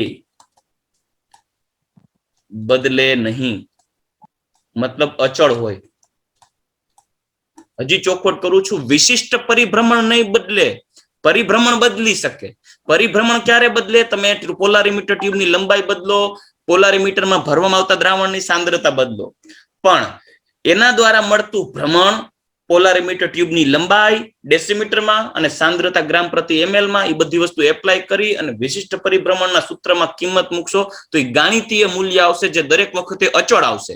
એ વિશિષ્ટ પરિભ્રમણને એ સમતલીય ધ્રુવીભૂત પ્રકાશના તલનું કોણાવર્તન કરનારા પ્રકાશ ક્રિયાશીલ પદાર્થનું એક ગુણધર્મ કહેવાય. એ ગુણધર્મ ક્યારેય બદલશે નહીં. આથી કોઈ પણ પદાર્થની હાજરી ચકાસવા માટે કે કોઈ પણ પદાર્થના એ ગુણધર્મને આધારે પદાર્થ કયો છે નક્કી કરી શકાય. ગ્લુકોઝ છે એ ગ્લુકોઝનું વિશિષ્ટ પરિભ્રમણ છે 52.5. ગ્લુકોઝનું સ્પેસિફિક રોટેશન છે +52.5. સમજાઈ ગયો કોન્સેપ્ટ?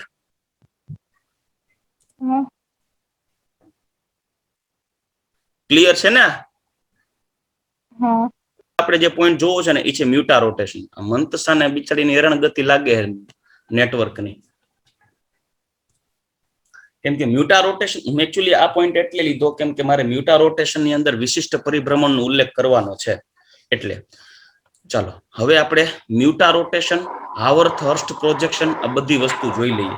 સૌથી પહેલા આપણે ગ્લુકોઝનું એસાયક્લિક સ્ટ્રક્ચર અહીંયા લખું છું. જોજો ખાસ સમજો, હવે ઇમ્પોર્ટન્ટ પોઈન્ટ છે. મ્યુટા રોટેશનની વાત ટેક્સ્ટ બુકમાં નથી કરી, પણ હું મ્યુટા રોટેશન ઇન્ક્લુડ કરી દઉં છું. બીજી વાત, આ પોઈન્ટની અંદર હાવર્થ હર્સ્ટ પ્રોજેક્શન આવી જશે, મ્યુટા રોટેશન આવી જશે. એ મ્યુટા રોટેશનની ઘટના સમજવા માટે તમારે ફરજિયાત જાણકારી હોવી જોઈએ વિશિષ્ટ પરિભ્રમણની. એટલે વિશિષ્ટ પરિભ્રમણ મેં અહીંયા તમને સમજાવ્યું. ચાલો, તો હું અત્યારે પહેલા તો એક બંધારણ લખું છું, અચક્રીય બંધારણ, જે એમિલ ફિશર આપ્યું હતું. એ CH OH CH OH CHOH CH2OH. ચાલો આ જે બંધારણ છે એ બંધારણ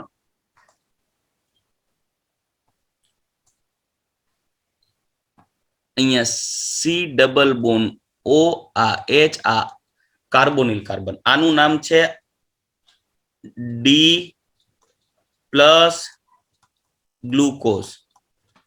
આની અંદર કઈ કઈ પ્રક્રિયાઓ એવી હતી કે જેને આધારે આ ચક્રીય બંધારણનું અસ્તિત્વ ખતરામાં આવી ગયું? આને એવી રીતે કઈ પ્રક્રિયા નોંધી કે આની અવેલેબિલિટી ઉપર આલ્ડીહાઇડના મુક્ત સ્વરૂપના બંધારણ ઉપર પ્રશ્નાર્થ ચિહ્ન થયું? એવી કઈ પ્રક્રિયાઓ હતી, કોઈ જણાવો? એક NaHSO3 વાળી પ્રક્રિયા નથી આપતું. બીજી પછી સ્કીપ બેઝ વાળી સાથે જાંબલીરંગ નથી આપતું. ત્રીજી અને મ્યુટારોટેશન મ્યુટારોટેશન નથી આપતું. હાઇડ્રોક્સિલેમાઇન મ્યુટારોટેશન નથી આપતું ને. એક સેકન્ડ, આલ્ડીહાઇડ મ્યુટારોટેશન નો આપે, ગ્લુકોઝ આપે છે. મ્યુટારોટેશન આપે છે અને ગ્લુકોઝ આપે છે એનું પેન્ટાએસિટેટ સંયોજન હાઇડ્રોક્સિલેમાઇન વાળું સાથે ઓક્સિજન પ્રક્રિયા આપતું નથી, જે આલ્ડીહાઇડ ની મુક્ત સ્વરૂપે હાજરી પ્રૂફ કરતું નથી. ઓકે, હવે એક કામ કરીએ, આનું જે છે એ ચક્રીય બંધારણ દોરીએ. ચક્રીય બંધારણ માટે આપણે એમિલ ફિશર ની જ રચનાને યાદ કરીએ. તો એમિલ ફિશર એવું કીધું છે કે જો આ પહેલો કાર્બન, આ બીજો કાર્બન, આ ત્રીજો કાર્બન, આ ચોથો, આ પાંચમો, છઠ્ઠો. જો ભાઈ હું રિક્વેસ્ટ કરું છું, જેને નો આવડે, નો સમજાય, તરત મને રોકીને પૂછી લેજો પ્લીઝ. બરાબર? આખો ખેલ પૂરો થાય ને પછી એવું ન કહેતા હે મને તો કઈ આવડું જ નહીં. બરાબર? એટલે પ્લીઝ તરત રોકી લેજો. પાંચમા કાર્બન નો જે આ H છે, આ H, એ H સીધો ઓક્સિજન સાથે કનેક્ટ થઈ જશે અને આ જે ઓક્સિજન છે એ ઓક્સિજન અને પેલા કાર્બન વચ્ચે બંધ બની જશે. તો એના બંધારણ પોસિબલ કેટલા છે એ આપણે જરાક જોઈ લઈએ. હું એને સાઈડમાં એનું સ્ટ્રક્ચર ડ્રો કરી દઉં. જો 2 3 4 5 છઠ્ઠો CH2OH. ઓકે, જ્યારે અહીંયા આ કાર્બોનિલ નો C, અહીંયા પેલા જો આ કાર્બન છે ને, પેલો નંબર અહીંયા લખ્યો છે. બરાબર? હવે શું થશે? આ બીજો નંબર, આ ત્રીજો કાર્બન, આ ચોથો કાર્બન, આ પાંચમો કાર્બન, આ છઠ્ઠો કાર્બન. પાંચમા કાર્બન ઉપર રહેલો જે આ O હતો એ O સીધો જોઈન્ટ થઈ ગયો પેલા કાર્બન ઉપર. રેડી? ચલો, સમજાઈ ગયું? પણ આપણે એક કામ કરીએ, પેલા H અને OH, બાકીના બધાના H અને OH ને તો હરખા વ્યવસ્થિત ગોઠવી દઈએ. બીજા કાર્બન નું OH. તમારે અચક્રીય એક બંધારણ આવડતું હોય તો બાકીનું બધું ક્લિયર જ થઈ જશે. તમને એક આ બંધારણ આવડતું હોવું જોઈએ, એના ઉપરથી બનાવી શકશો બધું. H ફિશર ની રચના દ્વારા આપણે બંધારણ દોરીએ છીએ. હજી એક આવું પેલા બંધારણ દોરી નાખું સાઈડમાં. 1 2 3 4 CH2OH CHOH COH H. આ બધા બંધારણ તમે એકવાર મોઢે હાથે લખશો ને તો જ ટપ્પો પડશે, બાકી જય શ્રી કૃષ્ણ. બાકી હું દોરું તો સમજાય, પોતાને લખવાનું થશે તો નહીં લખી શકો. અહીંયા C. ચાલો, હવે શું થશે? પાંચમા કાર્બન ઉપરનો જે આ O છે એ O સીધો કનેક્ટેડ છે પેલા કાર્બન સાથે. આને આપણે પેલો નંબર કહીએ, આ બીજો, આ ત્રીજો, આ ચોથો, આ પાંચમો અને આ છઠ્ઠો. હવે જોઈએ OH સમૂહના સ્થાન અંગે ખાસ જોજો. અહીંયા જે આ O છે ને, O માનો કે આ O સાથે આવડા જે O છે ને, આ O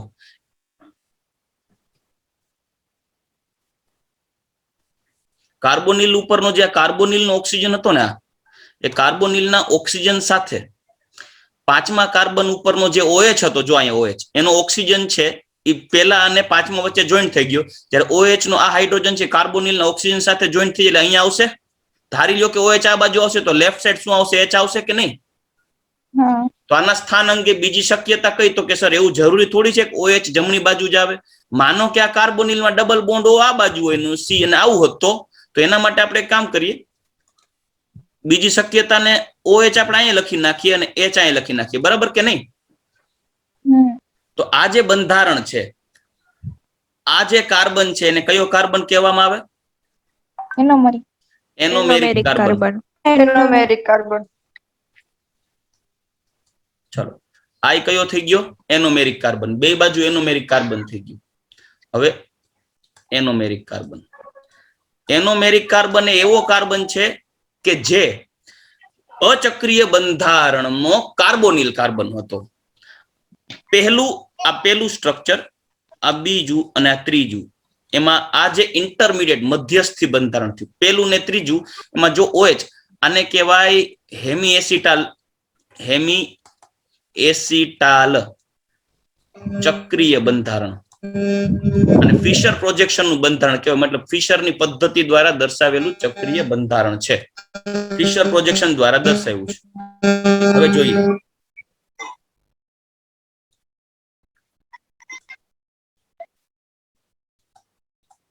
ફિશર. હવે જો OH જમણી બાજુ હોય, જો આ ફિશરના પ્રોજેક્શનમાં ચક્રીય બંધારણમાં રહેલો જે OH છે એ જમણી બાજુ હોય તો આને કહેવાય આલ્ફા ડી પ્લસ ગ્લુકોઝ. પણ જો OH ડાબી બાજુ હોય એનોમેરિક કાર્બન ઉપર તો આને શું કહેવાય? Beta D plus glucose. સાંભળજો, એક કોકનામાં છે ને અવાજ વધારે આવે છે, જેનામાંથી આ અવાજ વધારે આવતો હોય ને એકવાર મ્યુટ થઈ જાવ એટલે ખ્યાલ આવશે. બધા મ્યુટ થઈને જોઈ લેશો એટલે ખબર પડી જાય. જો એનોમેરિક કાર્બન પર નો OH જમણી બાજુ તો તેને શું કહેવાય? આલ્ફા. અને OH ડાબી બાજુ હોય તેને શું કહેવાય? બીટા કહેવાય. બંધારણ 1 અને 3 બંને એકબીજાના એનોમર્સ તરીકે ઓળખવામાં આવે. શું કહેવામાં આવે છે? એનોમર્સ. 1 અને 3 બંધારણને એકબીજાના એનોમર્સ કહેવાય. આ આપણે લાસ્ટ લેક્ચર ની અંદર આ બંધારણ જોઈ ગયા હતા. પાછું મેં તમને એકવાર સ્ટ્રક્ચર ડ્રો કરીને બતાવી દીધું. ચાલો, ક્લિયર થઈ ગયું આ સ્ટ્રક્ચર. ગ્લુકોઝના અચક્રીય બંધારણ ઉપરથી તમારે ચક્રીય બંધારણ બનાવવાનું. ખાલી એક જ ફરક કરવાનો, 5મા કાર્બન ઉપરથી OH આ કાઢી નાખવાનો આખો, અને આ પહેલા કાર્બન ઉપર એનું એરેન્જમેન્ટ કરી દેવાનું. એ એરેન્જમેન્ટમાં OH કાં તો જમણી બાજુ કરો ને કાં તો ડાબી બાજુ કરો. OH જમણી બાજુ કરો તો આલ્ફા ડી પ્લસ, ડાબી બાજુ કરો તો beta D plus. Clear? Alpha અને બીટા સ્વરૂપ છે એકબીજાના એનોમર્સ કહેવાય. એનોમર્સ એકબીજાના સમઘટક છે, એનોમર્સ. સાંભળજો, એનોમરક સમઘટકોમાં આ જે છે બીટા ડી પ્લસ ગ્લુકોઝ એ 64% અવેલેબલ છે. મતલબ જ્યારે તમારી પાસે આ સમઘટકનું મિશ્રણ હશે, આપણી પાસે ગ્લુકોઝ હશે ને, ગ્લુકોઝમાં ખાલી આલ્ફા ડી પ્લસ કે ખાલી બીટા ડી પ્લસ ન હોય, આપણી પાસે જે ગ્લુકોઝ હોય એ ગ્લુકોઝમાં બેયનું મિશ્રણ હોય, આલ્ફા હોય બીટા હોય. એનું મારી ગ્લુકોઝનું મિશ્રણ હોય જેમાં 64% બીટા ડી પ્લસ હોય, જ્યારે 36% છે આલ્ફા ડી પ્લસ હોય. હવે આગળ વધીએ. સૌથી પહેલા મ્યુટા રોટેશનની ઘટના ઉપર ચર્ચા કરીએ. સાંભળજો, મ્યુટા રોટેશનની ઘટના ઉપર ચર્ચા કરીએ. હાવર્થ અને હર્સ્ટ પ્રોજેક્શન એના પછી જોશું. પહેલા આપણે જોવું છે મ્યુટા રોટેશન. એક કામ કરીએ, પહેલા હાવર્થ અને હર્સ્ટ જોઈ લે. મ્યુટા રોટેશન એના પછી આપણે આગળ ચર્ચા કરશું. આને હાવર્થ અને આ જે ફિશર પ્રોજેક્શન, હવે હાવર્થ અને હર્સ્ટમાં જોઈએ. એની પહેલા હું આને જરાક અલગ રીતે વિચારું. જો ટોટલ આપણી પાસે 6 કાર્બન છે, તો આ જે 6 કાર્બન છે ને એમાં સૌથી પહેલા આ આલ્ફા સ્ટ્રક્ચર બનાવવું. તો તમારે જોજો કેટલા સભ્યોનું ચક્ર બન્યું. જો 1 2 3 4 5 કાર્બન અને વચ્ચે O, એવા 6 સભ્યોનું ચક્ર થયું. એક તો ચક્ર બનાવું છું 6 સભ્યોનું, જેમાં આને હું પહેલો કાર્બન કહીશ, આ બીજો, આ ત્રીજો, આ ચોથો અને 5મો કાર્બન. આવી રીતે પાયરીનો સ્ટ્રક્ચર બનાવવાનું, જેમાં પહેલા કાર્બન ને આપણે શું કહીએ છીએ? પહેલો કાર્બન ને કયો કાર્બન કહેવાય? એનોમેરિક કાર્બન બતાવી દઉં. હવે યાદ રાખજો, જો આ પેન છે, પેનમાં માનો કે આ બંધ છે, તો બંધમાં જમણી બાજુ OH હોય ને, એમ પેનને ઊભી કરી દો તો નીચે આવે. ડાબી બાજુનું હોય ને એ ઉપર આવે. સાંભળજો, જમણી બાજુ હોય એને આમ ઊભું કરો તો નીચે આવે, ડાબી બાજુ હોય એ ઉપર આવે. તો આની અંદર આલ્ફા ડી પ્લસ ગ્લુકોઝ નું સ્ટ્રક્ચર બનાવવું હોય ને તો જોજો, એનોમેરિક કાર્બનનો જે OH છે ને એને તમે બંધને ઊભો બતાવશો ને તો OH છે નીચેની બાજુ આવી જશે. સાંભળજો, એટલે આ OH અહીંયા નીચેની બાજુ અને H અહીંયા ઉપરની બાજુ આવી રીતે હશે ને તો એ આલ્ફા બંધારણ કહેવાય. બાકીના રેડ થી જ બતાવી દઉં એટલે કન્ફ્યુઝન ના થાય. બાકી જોજો, હવે જોજો આમાં OH કઈ બાજુ છે, જમણી બાજુ નીચેની બાજુ હોય, H ઉપરની બાજુ. તમે આના ઉપરથી પકડી શકો OH જમણી બાજુ છે, બીજા કાર્બન ઉપર એને જમણી બાજુ એને નીચે બતાવો સાયક્લિકમાં હાવર્થ હર્સ્ટમાં, અને H છે એ ડાબી બાજુ છે ઉપર બતાવો, એટલે અહીંયા આવશે HOH. આને કહેવાય હાવર્થ હર્સ્ટ પ્રોજેક્શન. 1925 માં પ્રૂવ થયું કે આ સાચી છે, બરાબર. પછી જો ત્રીજા કાર્બન ઉપર જો H જમણી બાજુ છે, OH ડાબી બાજુ છે, તો આપણે ત્રીજા કાર્બન ઉપર જમણી બાજુ એને ક્યાં બતાવવાનું, નીચે બતાવવાનું. H અહીંયા, OH ઉપર. જોજો પોતાની રીતે લખવા ટ્રાય કરશો એટલે વધારે સમજાય. ચોથા કાર્બન ઉપર જુઓ, ચોથા કાર્બન ઉપર OH જમણી બાજુ, H ડાબી બાજુ, તો જમણી બાજુ એને ક્યાં લખવાનું, નીચે, તો OH અહીંયા, H ઉપર. પછી ફિક્સ પાંચમા કાર્બન ઉપર છઠ્ઠો કાર્બન અહીં આવું જ લખવાનું CH2H, આ ફિક્સ હોય, એને નીચે લખી નાખવાનું H. પણ અહીંયા જુઓ, ખાસ ધ્યાન રાખજો, આ OH અને આ H હાવર્થ અને હર્સ્ટમાં OH નીચે હોય ને તો એને આલ્ફા D પ્લસ ગ્લુકોઝ તરીકે ઓળખવામાં આવે છે. આલ્ફા D પ્લસ ગ્લુકોઝ, અને આલ્ફા D પ્લસ ગ્લુકોઝ કહેવાય. હવે એવી રીતે આનું અચક્રીય બંધારણ દોરવા જાવ ને તો કેવું થાય, જોજો, કાંઈ કરવાનું નથી, ખાલી આ બંધારણને તોડી નાખવાનું એટલે આવું થઈ જશે. CHO આ પેલો carbon, CHOH, COH, H, CHOH, C. પાંચમું કાર્બન OH, H, અને છઠ્ઠો કાર્બન CH2OH. લ્યો, આ ટોટલ 6 કાર્બન, 2, 3, 4, 5, 6. આ 6 કાર્બનનું આ અચક્રીય બંધારણ થઈ ગયું.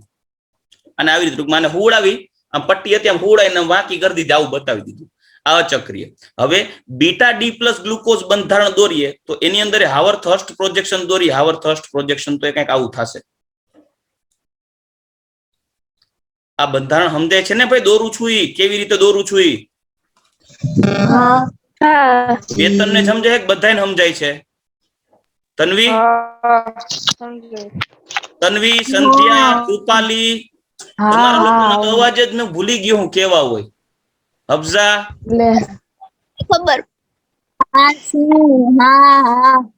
I am. Please farting from your dacha. હવે જો આમાં OH છે એ ડાબી બાજુ છે, H છે એ જમણી બાજુ છે, તો મારે ઉપર OH બતાવવાનું, H નીચે બતાવવાનું. OH ઉપરની સાઈડ, H નીચેની સાઈડ. આ કાર્બન પહેલો એનોમેરિક કાર્બન, આ બીજો, ત્રીજો, ચોથો, પાંચમો. રેડી? બાકીના બધા એઝ ઇટ ઇઝ કાર્બન ગોઠવાઈ જશે. જો બીજા કાર્બન ઉપર OH, H, તો OH, H, તો OH જમણી બાજુ હોય એને નીચે, ઉપર H.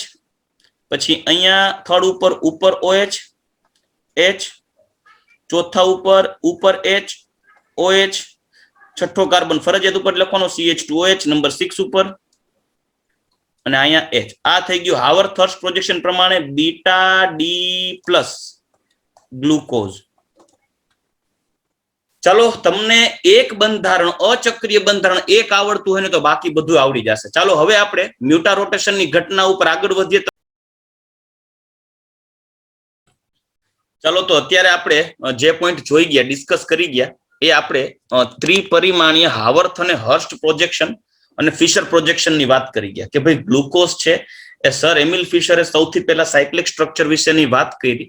પછી એ સાયક્લિક સ્ટ્રક્ચર જે હતું એ હેમી એસિટાલ સ્ટ્રક્ચર હતું, જે ફ્યુચરમાં એટલે એના પછી હાવર્થ અને હર્સ્ટ નામના બે સાયન્ટિસ્ટે ભેગા થઈ અને પાયરેનોઝ બંધારણ આપ્યું. સાંભળજો, પાયરેનોઝ બંધારણ આપી દીધું. અને આ પાયરેનોઝ બંધારણ 1925 માં જે એક્સરે સ્પેક્ટ્રોસ્કોપીનું ડેવલપમેન્ટ થયું ત્યારે આ સ્ટ્રક્ચર પ્રૂફ થઈ ગયું કે ગ્લુકોઝ છે એ અચક્રીય બંધારણ ન ધરાવતા એ પાયરેનોઝ ટાઈપનું ગ્લુકોપાયરેનોઝ સાયક્લિક સ્ટ્રક્ચર ધરાવે છે. આ ગ્લુકોઝ બે ટાઈપના આઇસોમર બતાવે છે, એક આલ્ફા D પ્લસ અને એક બીટા D પ્લસ, જેને એકબીજાના એનોમર્સ કહેવાય. એનોમર્સ એટલે કહેવાય કેમ કે તે બંને ગ્લુકોઝ એકબીજાથી એનોમેરિક કાર્બન થી જ જુદા પડે છે બંધારણની દ્રષ્ટિએ. જો બાકીનો માછડો આ લાલ કલરનો જે છે એ સેમ જ છે બધાયમાં, આમાં બેયમાં આલ્ફા અને બીટામાં બે સેમ છે, પહેલે બીજાથી લઈને છઠ્ઠા કાર્બન સુધી. ડિફરન્સ છે એ પહેલા કાર્બન ઉપર ડિફરન્સ છે, જેને આપણે એનોમેરિક કાર્બન કહીએ છીએ. મતલબ એનોમેરિક કાર્બન ઉપર ડિફરન્સ આવે છે, બીજે ક્યાંય ડિફરન્સ આવતો નથી. આથી આ બંનેને એકબીજાના એનોમર્સ કહેવાય. મ્યુટા રોટેશનની ઘટના શું છે ને હવે એની ચર્ચા કરીએ. ચાલો, મ્યુટા રોટેશનમાં આ જે આલ્ફા ડી પ્લસ ગ્લુકોઝ છે, સાંભળજો, આલ્ફા ડી પ્લસ ગ્લુકોઝ ખાસ ઇમ્પોર્ટન્ટ, ધ્યાનમાં રાખજો. Alpha D plus glucose 303 kelvin તાપમાને અવક્ષેપિત કરવામાં આવે. શેમાંથી? તો કે H2O એટલે કે પાણીમાં, એના જલીય દ્રાવણમાંથી. અથવા તો આને ગ્લેશિયલ એસિટિક એસિડ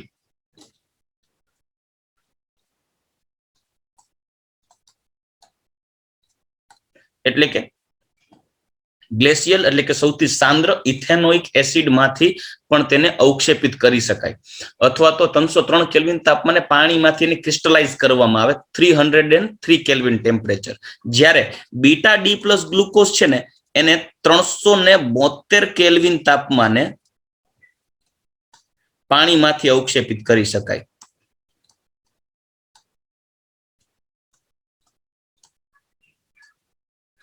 અથવા તો તમે એને પિરિડીન માંથી પણ અવક્ષેપિત કરી શકો. પિરિડીન માંથી પણ અવક્ષેપિત કરી શકો. સાંભળજો, એટલે આપણને એમ થાય, તમને એમ થશે સર તમે હમણાં એવું કહેતા હતા કે આલ્ફા અને બીટા ગ્લુકોઝ નું મિશ્રણ હોય, તો આ તો આપણે અલગ અલગ અવક્ષેપિત કરી નાખ્યા. પણ યાદ રાખજો, ફ્રેશલી અવક્ષેપિત કરો, ફ્રેશલી પ્રિપેર્ડ જેને કહેવાય, તાજા તમારી પાસે ગ્લુકોઝ છે અને એમાંથી તમે આલ્ફા ડી પ્લસ ગ્લુકોઝને 303 કેલ્વિન તાપમાને અવક્ષેપિત કર્યા પછી પરમેનન્ટલી આલ્ફા જ નહીં રહે.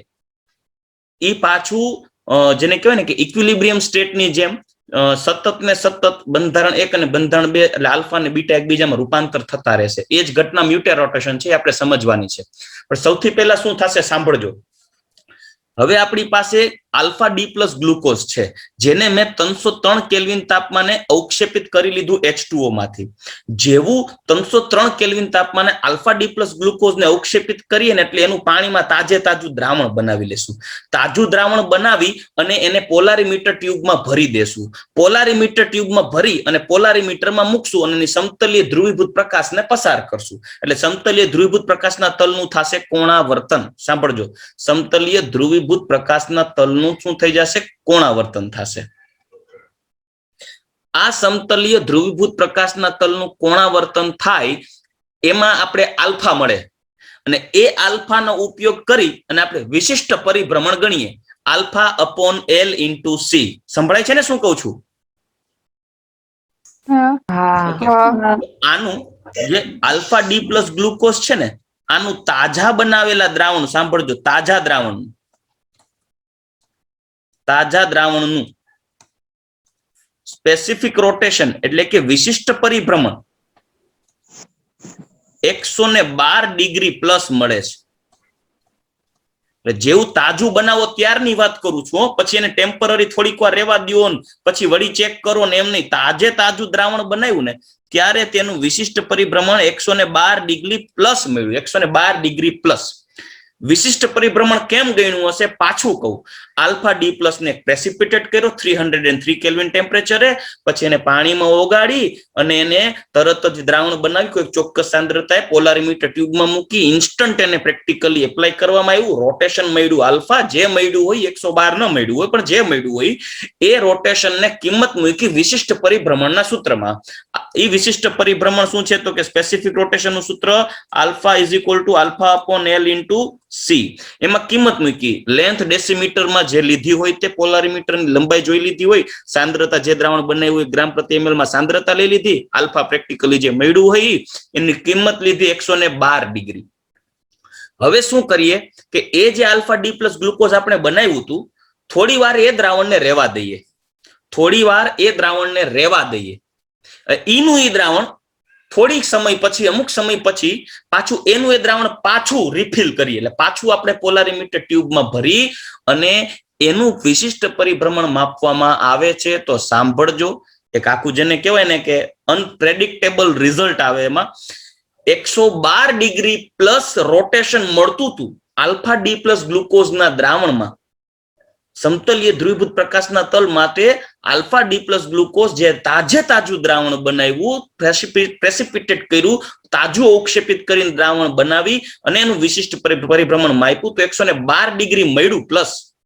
પણ થોડા સમય પછી જયારે એને પાછું ભરી અને માપવામાં આવ્યું ને તો વિશિષ્ટ પરિભ્રમણ સાંભળજો 112 ડિગ્રી પ્લસ થી ઘટી અને પ્લસ 52.5 ડિગ્રી અમુક સમય બાદ આવે.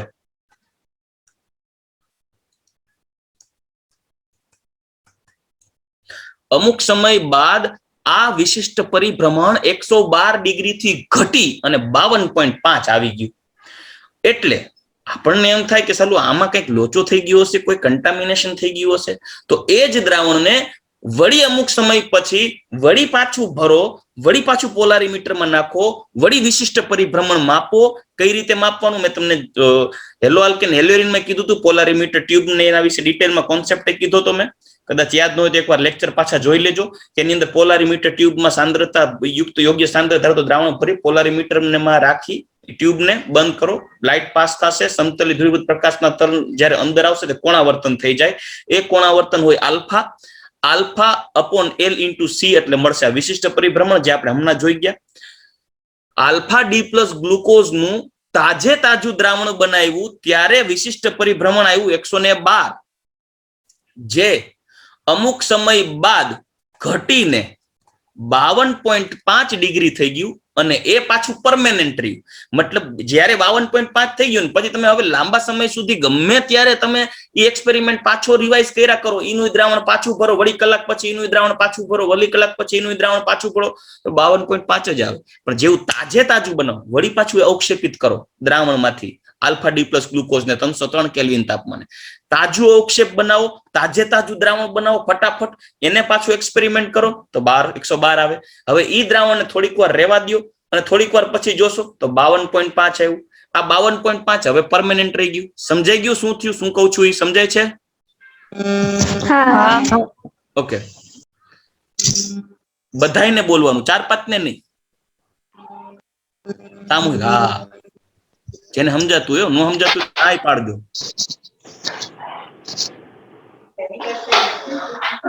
ગયા કે હું બધાય અમુક તો આટા મારવા વહી ગયા. કોઈ ક્યાંય નથી. ઓકે, હવે આ 52.5 આવ્યું. ધ્યેય કોને દીકરા? હા. ઓકે, હવે બીટા ડી પ્લસ ગ્લુકોઝ ની વાત કરીએ. જેમ આલ્ફા ડી પ્લસ ગ્લુકોઝમાં એક્સપેરિમેન્ટ કર્યું એવું જ એક્સપેરિમેન્ટ આપણે બીટા ડી પ્લસ ગ્લુકોઝમાં કરીએ. તો બીટા ડી પ્લસ ગ્લુકોઝ ને આપણે અવક્ષેપિત કરવો છે. તો મારી પાસે ગ્લુકોઝ હશે ને એ આખું મિક્સચર હશે, આલ્ફા અને બીટાનું એનું મેરિક મિશ્રણ હશે.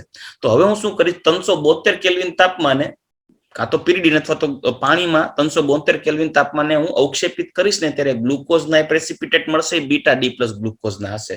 તો આ બીટા ડી પ્લસ ગ્લુકોઝ હશે ને એ બીટા ડી પ્લસ ગ્લુકોઝ અવક્ષેપિત કરીને તાજું દ્રાવણ બનાવી નાખો અને તાજા દ્રાવણને પોલારીમીટર ટ્યુબમાં યોગ્ય સાંદ્રતા ધરાવતું દ્રાવણ બનાવી પોલારીમીટર ટ્યુબમાં નાખો અને પોલારીમીટરમાં ડુબાડો એટલે કે ગોઠવો અને પ્રેક્ટિકલ કરો. સમતલે ધ્રુવીભૂત પ્રકાશના તલનું કોણાવર્તન થશે.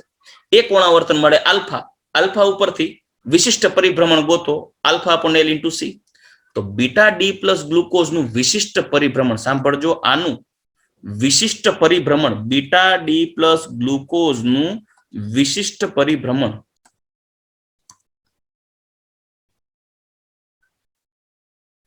બીટા ડી પ્લસ ગ્લુકોઝ નું વિશિષ્ટ પરિભ્રમણ મળે છે +19 ડિગ્રી. સાંભળજો,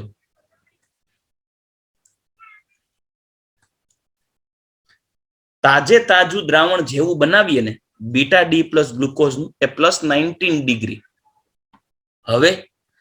હવે આ +19 ડિગ્રી ભ્રમણ તો મળ્યું બીટા ડી પ્લસ ગ્લુકોઝ નું, એ તાજું. તો હવે એક્સપેરિમેન્ટને સાઈડમાં મૂકીએ.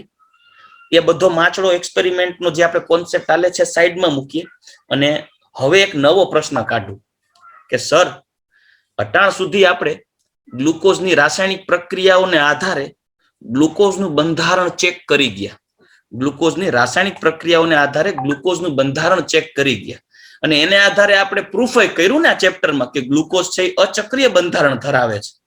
પણ હવે ટોલેન્સ અને ટનરેટન એ બધા ભેગા થઈને એમિલ ફિશર એ બધા ભેગા થઈને એમ કીધું કે અમુક રાસાયણિક પ્રક્રિયાઓ નથી દેતા, લાઈક સોડિયમ બાયસલ્ફાઇટ કે ઓલી આપણે સોરી શું કહેવાય સ્કીફ બેઝ સાથેની પ્રક્રિયા નથી દેતા, પેન્ટા એસિટાઇલ ગ્લુકોઝ છે હાઇડ્રોક્સિલ એમાઇન સાથે પ્રક્રિયા નથી આપતો એટલે એમાં આલ્ડીહાઇડ છે એ આલ્ડીહાઇડ મુક્ત સ્વરૂપે અસ્તિત્વ નથી ધરાવતો, એવી આધારે તાર્કિક અનુમાનો લગાડી અને ગ્લુકોઝનું ચક્રીય બંધારણ બનાવી દીધું. તો જો એ ગ્લુકોઝનું અચક્રીય બંધારણ હોત જ નહીં, જો એ ગ્લુકોઝમાં મુક્ત આલ્ડીહાઇડ હોય જ નહીં, તો ગ્લુકોઝ હાઇડ્રોજન સાયનાઇડ સાથે શું કરવાની પ્રક્રિયા આપે છે? ગ્લુકોઝ હાઇડ્રોક્સિલેમાઇન સાથે મુક્ત હોય ત્યારે એટલે કે પેન્ટાએસિટાઇલ નો હોય ત્યારે ગ્લુકોઝ હાઇડ્રોક્સિલેમાઇન સાથે શું કરવાની પ્રક્રિયા આપી? ગ્લુકોઝે ટોલેન્સ પ્રક્રિયા શું કરવાની આપી? ગ્લુકોઝે ફેલિંગ પ્રક્રિયા શું કરવાની આપી? ગ્લુકોઝે ફિનાઇલ હાઇડ્રેજિન સાથે પ્રક્રિયા કરી ફિનાઇલ હાઇડ્રેઝોન શું કરવાની આપ્યા? જો એમાં આલ્ડીહાઇડ ન હોય તો તમે 2-3 પ્રક્રિયાઓ જોઈને એમ કહી દો કે ભાઈ પેન્ટાએસિટાઇલ ગ્લુકોઝ છે એ હાઇડ્રોક્સિલ એમાઇન સાથે પ્રક્રિયા નથી આપતો, સોડિયમ બાયસલ્ફાઇડ સાથે યોક્સિલ પ્રક્રિયા નથી આપતો, સ્કીફ બેઝ સાથે આલ્ડીહાઇડની જેમ પ્રક્રિયા ગ્લુકોઝ નથી આપતો, એટલે પાકું ભાઈ આની અંદર આલ્ડીહાઇડ મુક્ત અવસ્થા નથી ધરાવતું. તો પણ એમ તો આલ્ડીહાઇડ હાઇડ્રોજન સાયનાઇડ સાથે યોક્સિલ આપે છે અને ગ્લુકોઝ આપે છે, એમ તો આલ્ડીહાઇડ ફિનાઇલ હાઇડ્રેજન સાથે યોક્સિલ આપે છે તો ગ્લુકોઝ આપે છે, તો આલ્ડીહાઇડ ટોલેન્સ ને ફેલિંગ આપે છે, ગ્લુકોઝ આપે છે, તો ભાઈ ગ્લુકોઝમાં CHO મુક્ત હોવું જોઈએ. એટલે આમાં ગજબની દ્વિધા ઊભી થાય. અમુક પ્રક્રિયા એવી છે કે જે આલ્ડીહાઇડની હાજરી સૂચવે છે, અમુક પ્રક્રિયા એવી છે કે જે આલ્ડીહાઇડની ગેરહાજરી સૂચવે છે.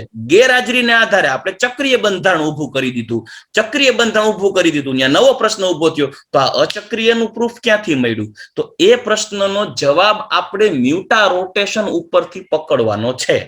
હવે જે ઓલો સાઈડમાં ટોપિક મૂક્યો તો એને પાછો લઈ આવી.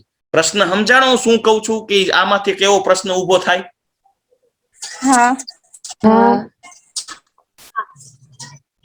ઓકે અભય, હા ઓકે સમજાય છે ને દીકરા? હા હા હા યશસ્વી નીકળી ગઈ. યશસ્વી હા સર. ઓકે છો તો આમાં કોણ નીકળી ગયું? એક નીકળી ગયું, કઈ વાંધો નહીં, પાછું આવી જાય. તો હવે પોઈન્ટ પાછો આવીએ, જે ઓલું સાઈડમાં જે પોઈન્ટ લઈએ મૂક્યો તે પાછો લઈ આવી કે બીટા ડી પ્લસ ગ્લુકોઝ નું તાજું બનાવ્યું, આલ્ફા ડી પ્લસ ની જેમ બીટા ડી પ્લસ નો વારો એ રિહાય ને ભાઈ, બધાને તાજા તાજા ને અમને વાસી અમને તાજા બનાવો. બીટા ડી પ્લસ નું તાજું ગ્લુકોઝ બંધારણ બનાવી અને એનું વિશિષ્ટ પરિભ્રમણ માપતા +19 વિશિષ્ટ પરિભ્રમણ મળ્યું. એટલે આપણને એમ થઈ ગયું ચાલો આનું +19 છે, તો હવે એક કામ કરીએ, થોડા સમય પછી આ જ દ્રાવણને પાછું ભરીએ.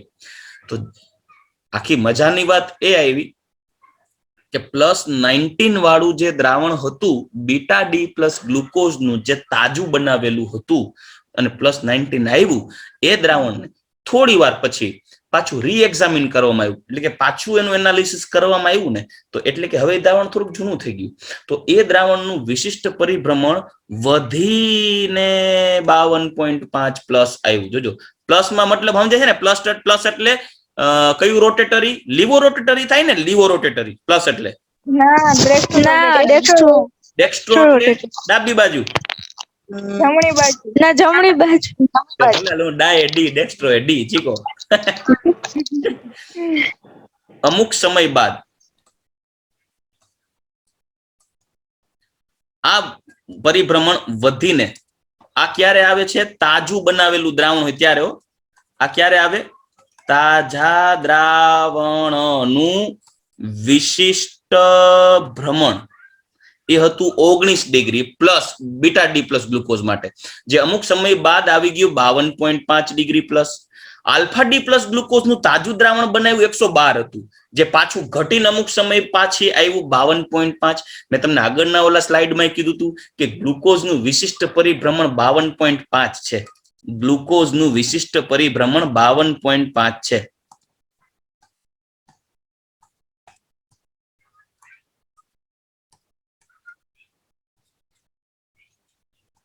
+52.5 ડિગ્રી છે.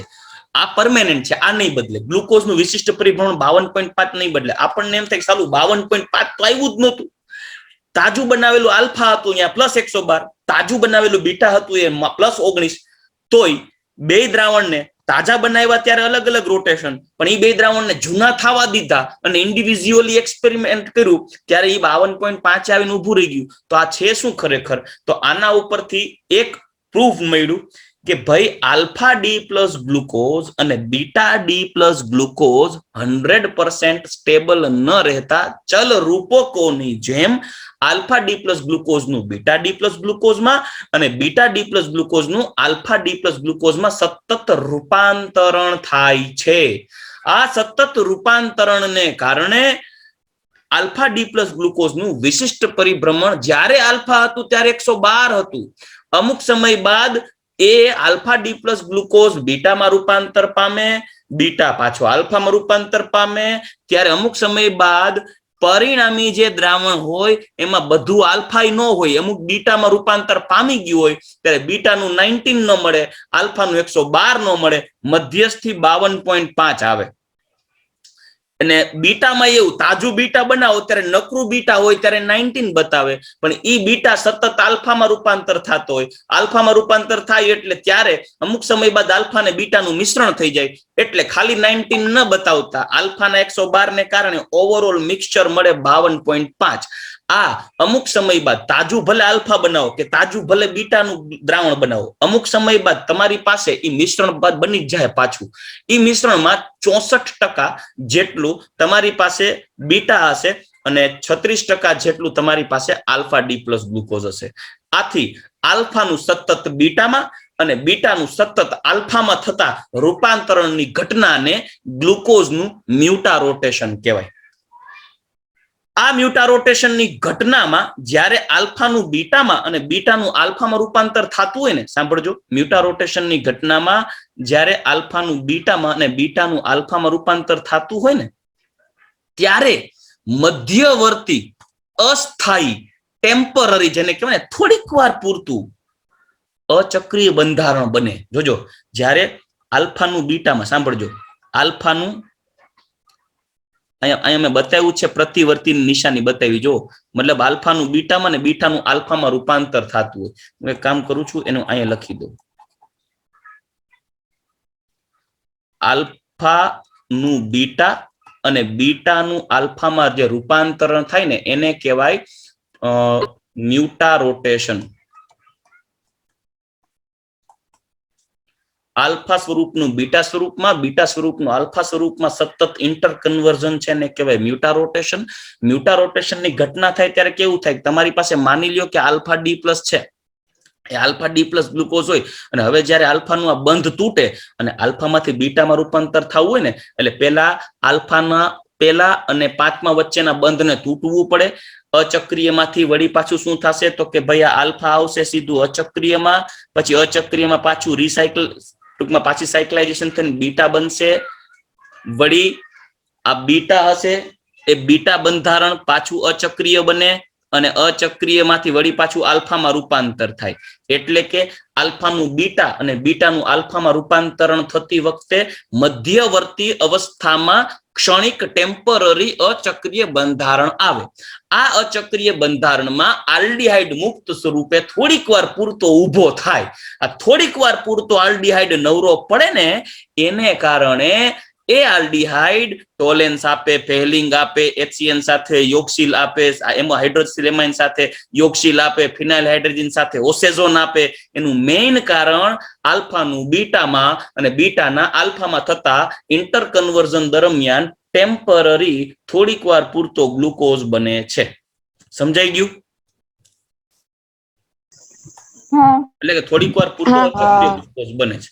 આ કેના જેવી ઘટના થઈ કે ભાઈ હું સતત આશીર્વાદ એવન્યુ લાલપુર બાયપાસ થી લીમડા લેન અને લીમડા લેન થી લાલપુર બાયપાસ સવાર સાંજ અપડાઉન કરતો હોય, પણ કોઈ એક વ્યક્તિ પવનચક્કીએ ઉભો રહેતો હોય અને રોજ મને પવનચક્કીએ જોઈ જાય તો એ તો જાહેર કરી દે રાજુ સાહેબ છે પવનચક્કીએ રહે છે, રાજુ સાહેબ પવનચક્કીએ રહે છે. હકીકતમાં રાજુ સર તો પવનચક્કીએ રહેતા જ નથી, તો એ માણસ ખોટો પડે. હકીકતમાં એ તોય એને પવનચક્કી એટલે કીધું કે રાજુ સર સવારથી સાંજ સુધી Limda line to Lalpur bypass to Limda line up down કરે છે. અપડાઉનમાં વચ્ચે પવનચક્કી આવે એટલે મારી ગાડી પવનચક્કીએથી સવાર સાંજ પાસ થાય છે. એને કારણે એ વ્યક્તિને હું પવનચક્કીએ રહેતો હોઉં એવું ફીલ થાય. એને કારણે ગ્લુકોઝ છે એની પરખ કસોટીઓ આલ્ડીહાઇડ ટોલેન્સ બધી પ્રક્રિયા આપે છે. હા, એક વસ્તુ ચોખવટ કરી દઉં, આલ્ફા અને બીટાનો જે આ OH છે ને એ OH સ્ટેબલ એટલે નથી કે સતત ફર્યા કરે.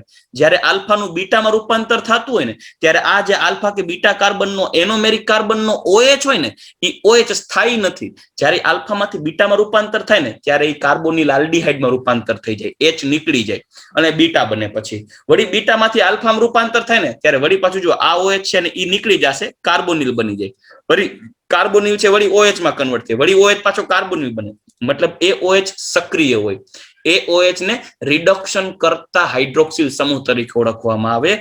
આ હાઇડ્રોક્સિલ સમૂહને કારણે ગ્લુકોઝ છે એ રિડ્યુસિંગ સુગર છે અને ગ્લુકોઝ છે એ મ્યુટા રોટેશનની ઘટના બતાવે. કેમ તો કે એમાં OH સમૂહ કે જે એનોમેરિક કાર્બન ઉપર છે એ OH સમૂહ આલ્ફાનું બીટાનું આલ્ફામાં સતત રૂપાંતર થયા કરે છે. રેડી? તો આ ઘટના થઈ ગઈ મ્યુટા રોટેશનની ઘટના. ક્લિયર થઈ ગયું બધાને? છતાંય ડાઉટ હોય તો મને પાછું પૂછી લેજો, વાંધો નહીં. હવે જે પોઈન્ટ આવ્યો એકચ્યુઅલી અહીંયા તમને આખા બંધારણ ટૂંકમાં દર્શાવ્યું છે. અહીંયા તમને બતાવ્યું છે, જો આ 5મા કાર્બન ઉપરનો જે આ OH છે એ O ને આ કાર્બન સાથે જોઈન્ટ કરી દીધો. આ હાઇડ્રોજન છે પાઈ બોન્ડ તૂટીને ઓક્સિજન સાથે જોડાઈ જશે. એટલે જો ઈ OH આ OH બની જશે. ડાબી બાજુ જમણી બાજુ આવે એટલે કે બીટા ડી પ્લસ ગ્લુકોઝ. જો આ OH જમણી બાજુ H ડાબી બાજુ આવે તો આલ્ફા ડી પ્લસ ગ્લુકોઝ કહેવાય. રેડી? આ થઈ ગયું ફિશર બંધારણ. હવે એને આપણે રૂપાંતરિત કર્યું છે એમાં. જો આ આખી ઘટના તમે જોયું, આલ્ફાનું બીટામાં બીટાનું આલ્ફામાં સતત રૂપાંતરણ થાય, આ ઘટનાને શું કહેવાય? મ્યુટા રોટેશન. ચાલો રેડી?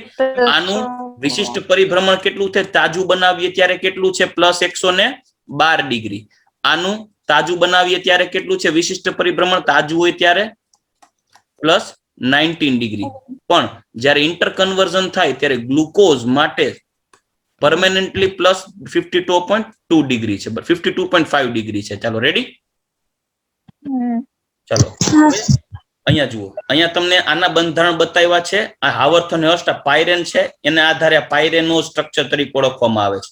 આ થઈ ગયું બીટા, આ થઈ ગયું આલ્ફા. જોજો કાંઈ જમણી બાજુ જેટલા ક્રિયાશીલ સમૂહ હોય ને જમણી બાજુ, બરાબર, એને હાવર્થ હર્સ્ટમાં નીચે બતાવવાના. લાઈક જો આ પેલો કાર્બન છે એનોમેરિક કાર્બન છે, તો અહીંયા પેલો કાર્બન એનોમેરિક કાર્બન. OH જમણી બાજુ તો એને નીચેની બાજુ બતાવ્યું, H ડાબી બાજુ તો એને ઉપરની બાજુ બતાવ્યું. આ પેલો કાર્બન. બીજા કાર્બનમાં OH જમણી બાજુ તો નીચે, અહીંયા બીજા કાર્બનમાં H ડાબી બાજુ તો અહીંયા ઉપર, ત્રીજા કાર્બનમાં OH ડાબી બાજુ તો ઉપર, H જમણી બાજુ તો હાવર્થ હર્સ્ટમાં નીચે, ચોથા કાર્બન ઉપર OH જમણી બાજુ તો હાવર્થ હર્સ્ટમાં નીચેની સાઈડ, ચોથા કાર્બન ઉપર H ઉપરની બાજુ તો હાવર્થ હર્સ્ટમાં ઉપરની બાજુ, H ડાબી બાજુ હોય તો. ટૂંકમાં આલ્ફા અને બીટા સ્ટ્રક્ચર આ રીતે બનાવવાનું. તમને એક આ અચક્રીય બંધારણ આવડતું હોવું જોઈએ. જો તમને અચક્રીય બંધારણ આવડશે, હાવર્થ અને હર્સ્ટ, તો જ તમને આવડશે બનાવતા. અચક્રીય બંધારણ એક યાદ રાખો ને એના ઉપરથી તમે બનાવી લેજો. ડાબી બાજુ એને હાવર્થ હર્સ્ટમાં નીચે, જમણી બાજુ એને ઉપર. આવડશે ને બનાવતા?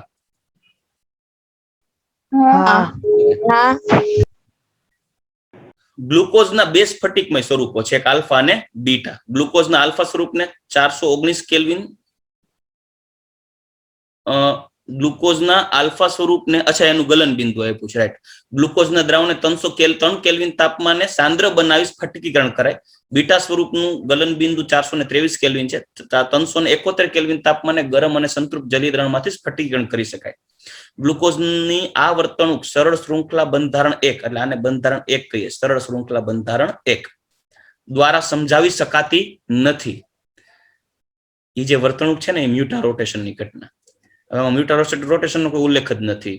એવું રજૂ કરવામાં આવ્યું કે એક OH સમૂહ CHO સમૂહ સાથે જોડાય અને હેમી એસિટાલ બંધારણ બનાવે. એવું શોધાયું કે ગ્લુકોઝના 6 ચક્ર વાળું 6 સભ્યો વાળું એક વલય બનાવે છે, જેમાં C5 ઉપર રહેલો એક OH સમૂહ વલય બનાવવામાં ભાગ લે. C5 ઉપર રહેલો આ OH સમૂહ વલય બનાવવામાં ભાગ લે છે. આ બાબત CHO સમૂહની ગેરહાજરી સમજાવે છે. મતલબ OH સમૂહ વલય બનાવવામાં ભાગ લે એટલે CHO ની ગેરહાજરી સૂચવે છે. મતલબ તમે જો ક્લિયરલી કોન્સેપ્ચ્યુઅલી ક્લિયર ન હોય ને તો થિયરી તમે વાંચીને સમજી ન શકો કે આલું OH પાંચમાનો OH વલય બનાવવામાં ભાગ લે એમાં CHO ની ગેરહાજરી કેમ ટપ્પો પડે. પણ ટૂંકમાં વલય બનાવવામાં એટલે આ ઓક્સિજન છે સીધો આ કાર્બન હારે જોઈન્ટ થઈ જાય ને એટલે આ પાઈ બોન્ડ તૂટી જાય અને આ જે ઓક્સિજન આ હાઇડ્રોજન છે આની હારે જોડાઈ જાય એટલે આ જે કાર્બન છે ને એ C ડબલ બોન્ડ O ને બદલે OH થઈ જાય. એટલે હવે આલ્ડીહાઇડ રહેશે જ નહીં એટલે CHO ની ગેરહાજરી સૂચવે છે. ગ્લુકોઝ નીચે દર્શાવ્યા મુજબના 2 સ્વરૂપો અસ્તિત્વ પણ ધરાવે છે. આ 2 ચક્રીય સ્વરૂપો તેમના સરળ શૃંખલા બંધારણ સાથે સંતુલનમાં હોય છે. જોયું, આ 2 એટલે કે આલ્ફા D+ અને બીટા D+ એ સંતુલનમાં હોય છે. સંતુલનમાં એટલે કે મ્યુટા રોટેશનની ઘટના બતાવે છે એટલે સંતુલનમાં હોય છે. રેડી? ચાલો, ગ્લુકોઝના 2 ચક્રીય હેમીએસિટાલ સ્વરૂપોમાં ભિન્નતા માત્ર C1 ઉપર રહેલા હાઇડ્રોક્સિલ સમૂહના વિન્યાસને આધારે જોવા મળે, જેને એનોમેરિક કાર્બન કહેવામાં આવે છે, જે ચક્રીયકરણ પહેલા આલ્ડીહાઇડના કાર્બન હતા. જોયું, મતલબ આ આલ્ફા અને બીટા બંને જુદા અહીંયાથી પડે. આ પહેલા કાર્બન ઉપરના એરેન્જમેન્ટ ઉપરથી જુદા પડે. જો આ 2 કાર્બનને એનોમેરિક કાર્બન તરીકે ઓળખવામાં આવે છે. બરાબર, આથી આલ્ફા અને બીટા સ્વરૂપને એનોમર્સ કહેવાય. આવા સમઘટકોના 2 સ્વરૂપ આલ્ફા સ્વરૂપ અને બીટા સ્વરૂપને એનોમર્સ કહેવાય. પાયરેન સાથે સમાનતા ધરાવતા ગ્લુકોઝના 6 સભ્યવાળા બંધારણને પાયરેનોઝ કહેવામાં આવે છે. એટલે આલ્ફા અને બીટા 2 સ્ટ્રક્ચર છે. પાયરેન એક ચક્રીય કાર્બનિક સંયોજન છે, આયર્યુપાયરેન, જેના વલયમાં 1 ઓક્સિજન પરમાણુ અને 5 કાર્બન પરમાણુ છે. ગ્લુકોઝમાં 1 ઓક્સિજન પરમાણુ છે જ્યારે 5 કાર્બન પરમાણુ છે. આ 5 કાર્બન પરમાણુ છે, જેથી તેને પાયરેનોઝ તરીકે ઓળખવામાં આવે. ચાલો, તો મ્યુટા રોટેશનની ઘટના તમને સમજાવી. અહીંયા આપણે ગ્લુકોઝ પૂરું કર્યું. હવે નેક્સ્ટ લેક્ચરની અંદર આપણે ફ્રુક્ટોઝ ઉપર આગળ વધશું અને પછી આપણે ડાયસેકેરાઇડ ઉપર આગળ વધશું. ચાલો, તો હવે આવતીકાલે પાછા મળશું.